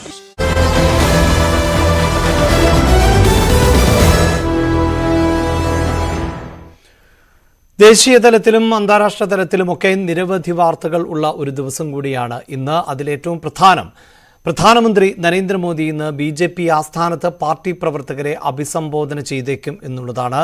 ഈ തെരഞ്ഞെടുപ്പിലെ വലിയ വിജയത്തിന് ശേഷം അദ്ദേഹം പ്രവർത്തകരെ അന്ന് അഭിസംബോധന ചെയ്തിരുന്നു. അതിനുശേഷം ഇപ്പോൾ വീണ്ടും പ്രവർത്തകരെ, മുതിർന്ന നേതാക്കളെ അദ്ദേഹം അഭിസംബോധന ചെയ്യുകയാണ്. ഉത്തർപ്രദേശ് ഉപതെരഞ്ഞെടുപ്പിനും മഹാരാഷ്ട്രയിലും ഹരിയാനയിലും വരാനിരിക്കുന്ന നിയമസഭാ തെരഞ്ഞെടുപ്പുകൾക്കും മുന്നോടിയായിട്ടാണ് ഇത്തരത്തിലൊരു യോഗം ചേരുന്നത് എന്നതാണ് അറിയാൻ സാധിക്കുന്നത്. ലോക്സഭാ തെരഞ്ഞെടുപ്പ് ഫലത്തിന് ശേഷം പാർട്ടി പ്രവർത്തകരുമായി പ്രധാനമന്ത്രി നടത്തുന്ന സാങ്കേതികമായിട്ടുള്ള ആദ്യത്തെ കൂടിക്കാഴ്ചയാണിത്. അന്ന് വിജയത്തിൻ്റെ അടിസ്ഥാനത്തിലായിരുന്നു അണികളെ അഭിസംബോധന ചെയ്തിരുന്നത്. ഇങ്ങനെ തെരഞ്ഞെടുപ്പിന് തയ്യാറെടുക്കുമ്പോൾ ഉത്തർപ്രദേശിലെ BJP വലിയ കലഹം ആണ് നടക്കുന്നത്. അതിപ്പോൾ ശക്തി പ്രാപിച്ചുകൊണ്ടിരിക്കുകയാണ്. ഉത്തർപ്രദേശ് BJP ഘടകത്തിൽ ഭിന്നതയെന്ന വാർത്തകൾക്കിടെ യോഗി ആദിത്യനാഥിന്റെ മന്ത്രിസഭ പുനഃസംഘടിപ്പിക്കാൻ സാധ്യതയുണ്ട് എന്ന റിപ്പോർട്ടുകൾ പുറത്തുവരുന്നുണ്ട്. പാർട്ടി സംസ്ഥാന ഘടകത്തിലും അഴിച്ചുപണികൾ ഉണ്ടായേക്കും. യോഗി ആദിത്യനാഥും ഉപമുഖ്യമന്ത്രി കേശവ് പ്രസാദ് മൗര്യയും തമ്മിൽ അസ്വാരസ്യങ്ങൾ ഉണ്ട് എന്നുള്ളതാണ് ഏറ്റവും പുതിയ വിവരം. മുഖ്യമന്ത്രി രാജിസന്നദ്ധത അടക്കം അറിയിച്ചതായി റിപ്പോർട്ടുകളുണ്ട്. ഈ ഒരു പശ്ചാത്തലത്തിൽ കൂടിയാണ് മാറ്റങ്ങൾക്ക് കേന്ദ്ര നേതൃത്വം തയ്യാറെടുക്കുന്നത് എന്നുള്ളതാണ്. സംസ്ഥാനത്തെ 10 നിയമസഭാ മണ്ഡലങ്ങളിലേക്ക് നടക്കാനിരിക്കുന്ന ഉപതെരഞ്ഞെടുപ്പിന് ശേഷമായിരിക്കും ഈ പുനഃസംഘടന. ലോക്സഭാ തെരഞ്ഞെടുപ്പിൽ BJPയുടെ സീറ്റ് 33ലേക്ക് ചുരുങ്ങിയ പശ്ചാത്തലം കൂടിയുണ്ട്. ഇതേ തുടർന്നാണ് ഇപ്പോൾ കൂടുതൽ അസ്വാരസ്യങ്ങൾ ശക്തമാകുന്നത്. ജമ്മു കാശ്മീരിലെ ദോഡയിൽ കഴിഞ്ഞ ദിവസം ഭീകരരുമായി വലിയ ഏറ്റുമുട്ടൽ ആണ് ഉണ്ടായിരുന്നത്. അതിൽ 5 ഇന്ത്യൻ സൈനികർ വീരമൃത്യു വരിക്കുകയും ചെയ്തു. അതിനുശേഷം ഭീകരർക്ക് വേണ്ടിയുള്ള തെരച്ചിൽ ഈ പ്രദേശങ്ങളിൽ അതിശക്തമായി മുന്നോട്ട് പോവുകയാണ്. അതിനിടയിലാണിപ്പോൾ ഇതേ പ്രദേശത്ത് തന്നെ ഭീകരരുമായി സൈന്യത്തിൻ്റെ ഏറ്റുമുട്ടൽ ഉണ്ടായി എന്ന റിപ്പോർട്ട് പുറത്തുവരുന്നത്. പുലർച്ചെ 2 മണിയോടുകൂടിയായിരുന്നു ഇത്തരത്തിലൊരു ആക്രമണം നടന്നത്. കസ്തിഗറിലെ ജതൻപട്ട ഗ്രാമത്തിൽ ആയിരുന്നു സൈന്യം ഭീകരരുമായി ഏറ്റുമുട്ടിയത്. അതിൽ ഭീകരർ വധിക്കാൻ സാധിച്ചിട്ടുണ്ടോ, സൈന്യത്തിന് പരിക്കുണ്ടോ എന്നതൊക്കെ സംബന്ധിച്ച കൂടുതൽ വിവരങ്ങൾ വരും വാർത്തകളിൽ ലഭ്യമാകും. അന്താരാഷ്ട്ര തലത്തിൽ പരിശോധിക്കുമ്പോൾ ഇപ്പോൾ അമേരിക്കയിൽ പ്രസിഡന്റ് തെരഞ്ഞെടുപ്പ് നടക്കുകയാണ് എന്ന് നമുക്കറിയാം. പ്രസിഡന്റ് തെരഞ്ഞെടുപ്പിൻ്റെ പ്രൈമറി പ്രചാരണം ആണ് ഇപ്പോൾ നടന്നുകൊണ്ടിരിക്കുന്നത്. അതിനിടയിലാണ് അമേരിക്കൻ പ്രസിഡന്റ് ജോ ബൈഡന് കോവിഡ് സ്ഥിരീകരിച്ചത് എന്നുള്ളതാണ്. ലാസ് വേഗസിൽ യൂണിറ്റ് ഓഫ് US വാർഷിക സമ്മേളനത്തെ അഭിസംബോധന ചെയ്യാനിരിക്കെയാണ് ഇങ്ങനെ ബൈഡന് കോവിഡ് സ്ഥിരീകരിക്കുകയും ചെയ്തത്. ഡെലാവെയറിലെ വസതിയിൽ ബൈഡൻ ഐസൊലേഷനിൽ പ്രവേശിക്കുമെന്ന് വൈറ്റ് ഹൗസ് അറിയിച്ചിട്ടുണ്ട്.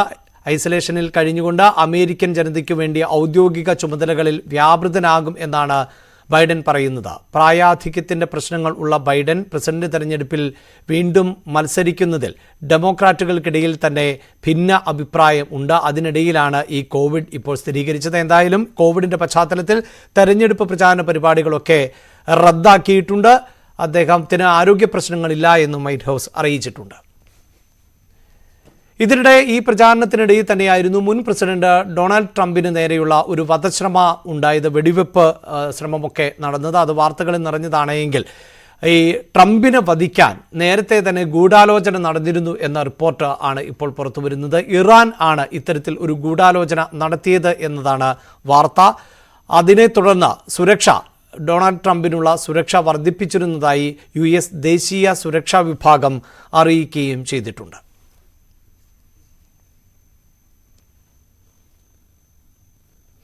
മറ്റൊന്ന് കഴിഞ്ഞ ദിവസം ഉണ്ടായ കപ്പൽ അപകടമായിരുന്നു. ഒമാൻ തീരത്ത് വെച്ചുണ്ടായ കപ്പൽ അപകടം.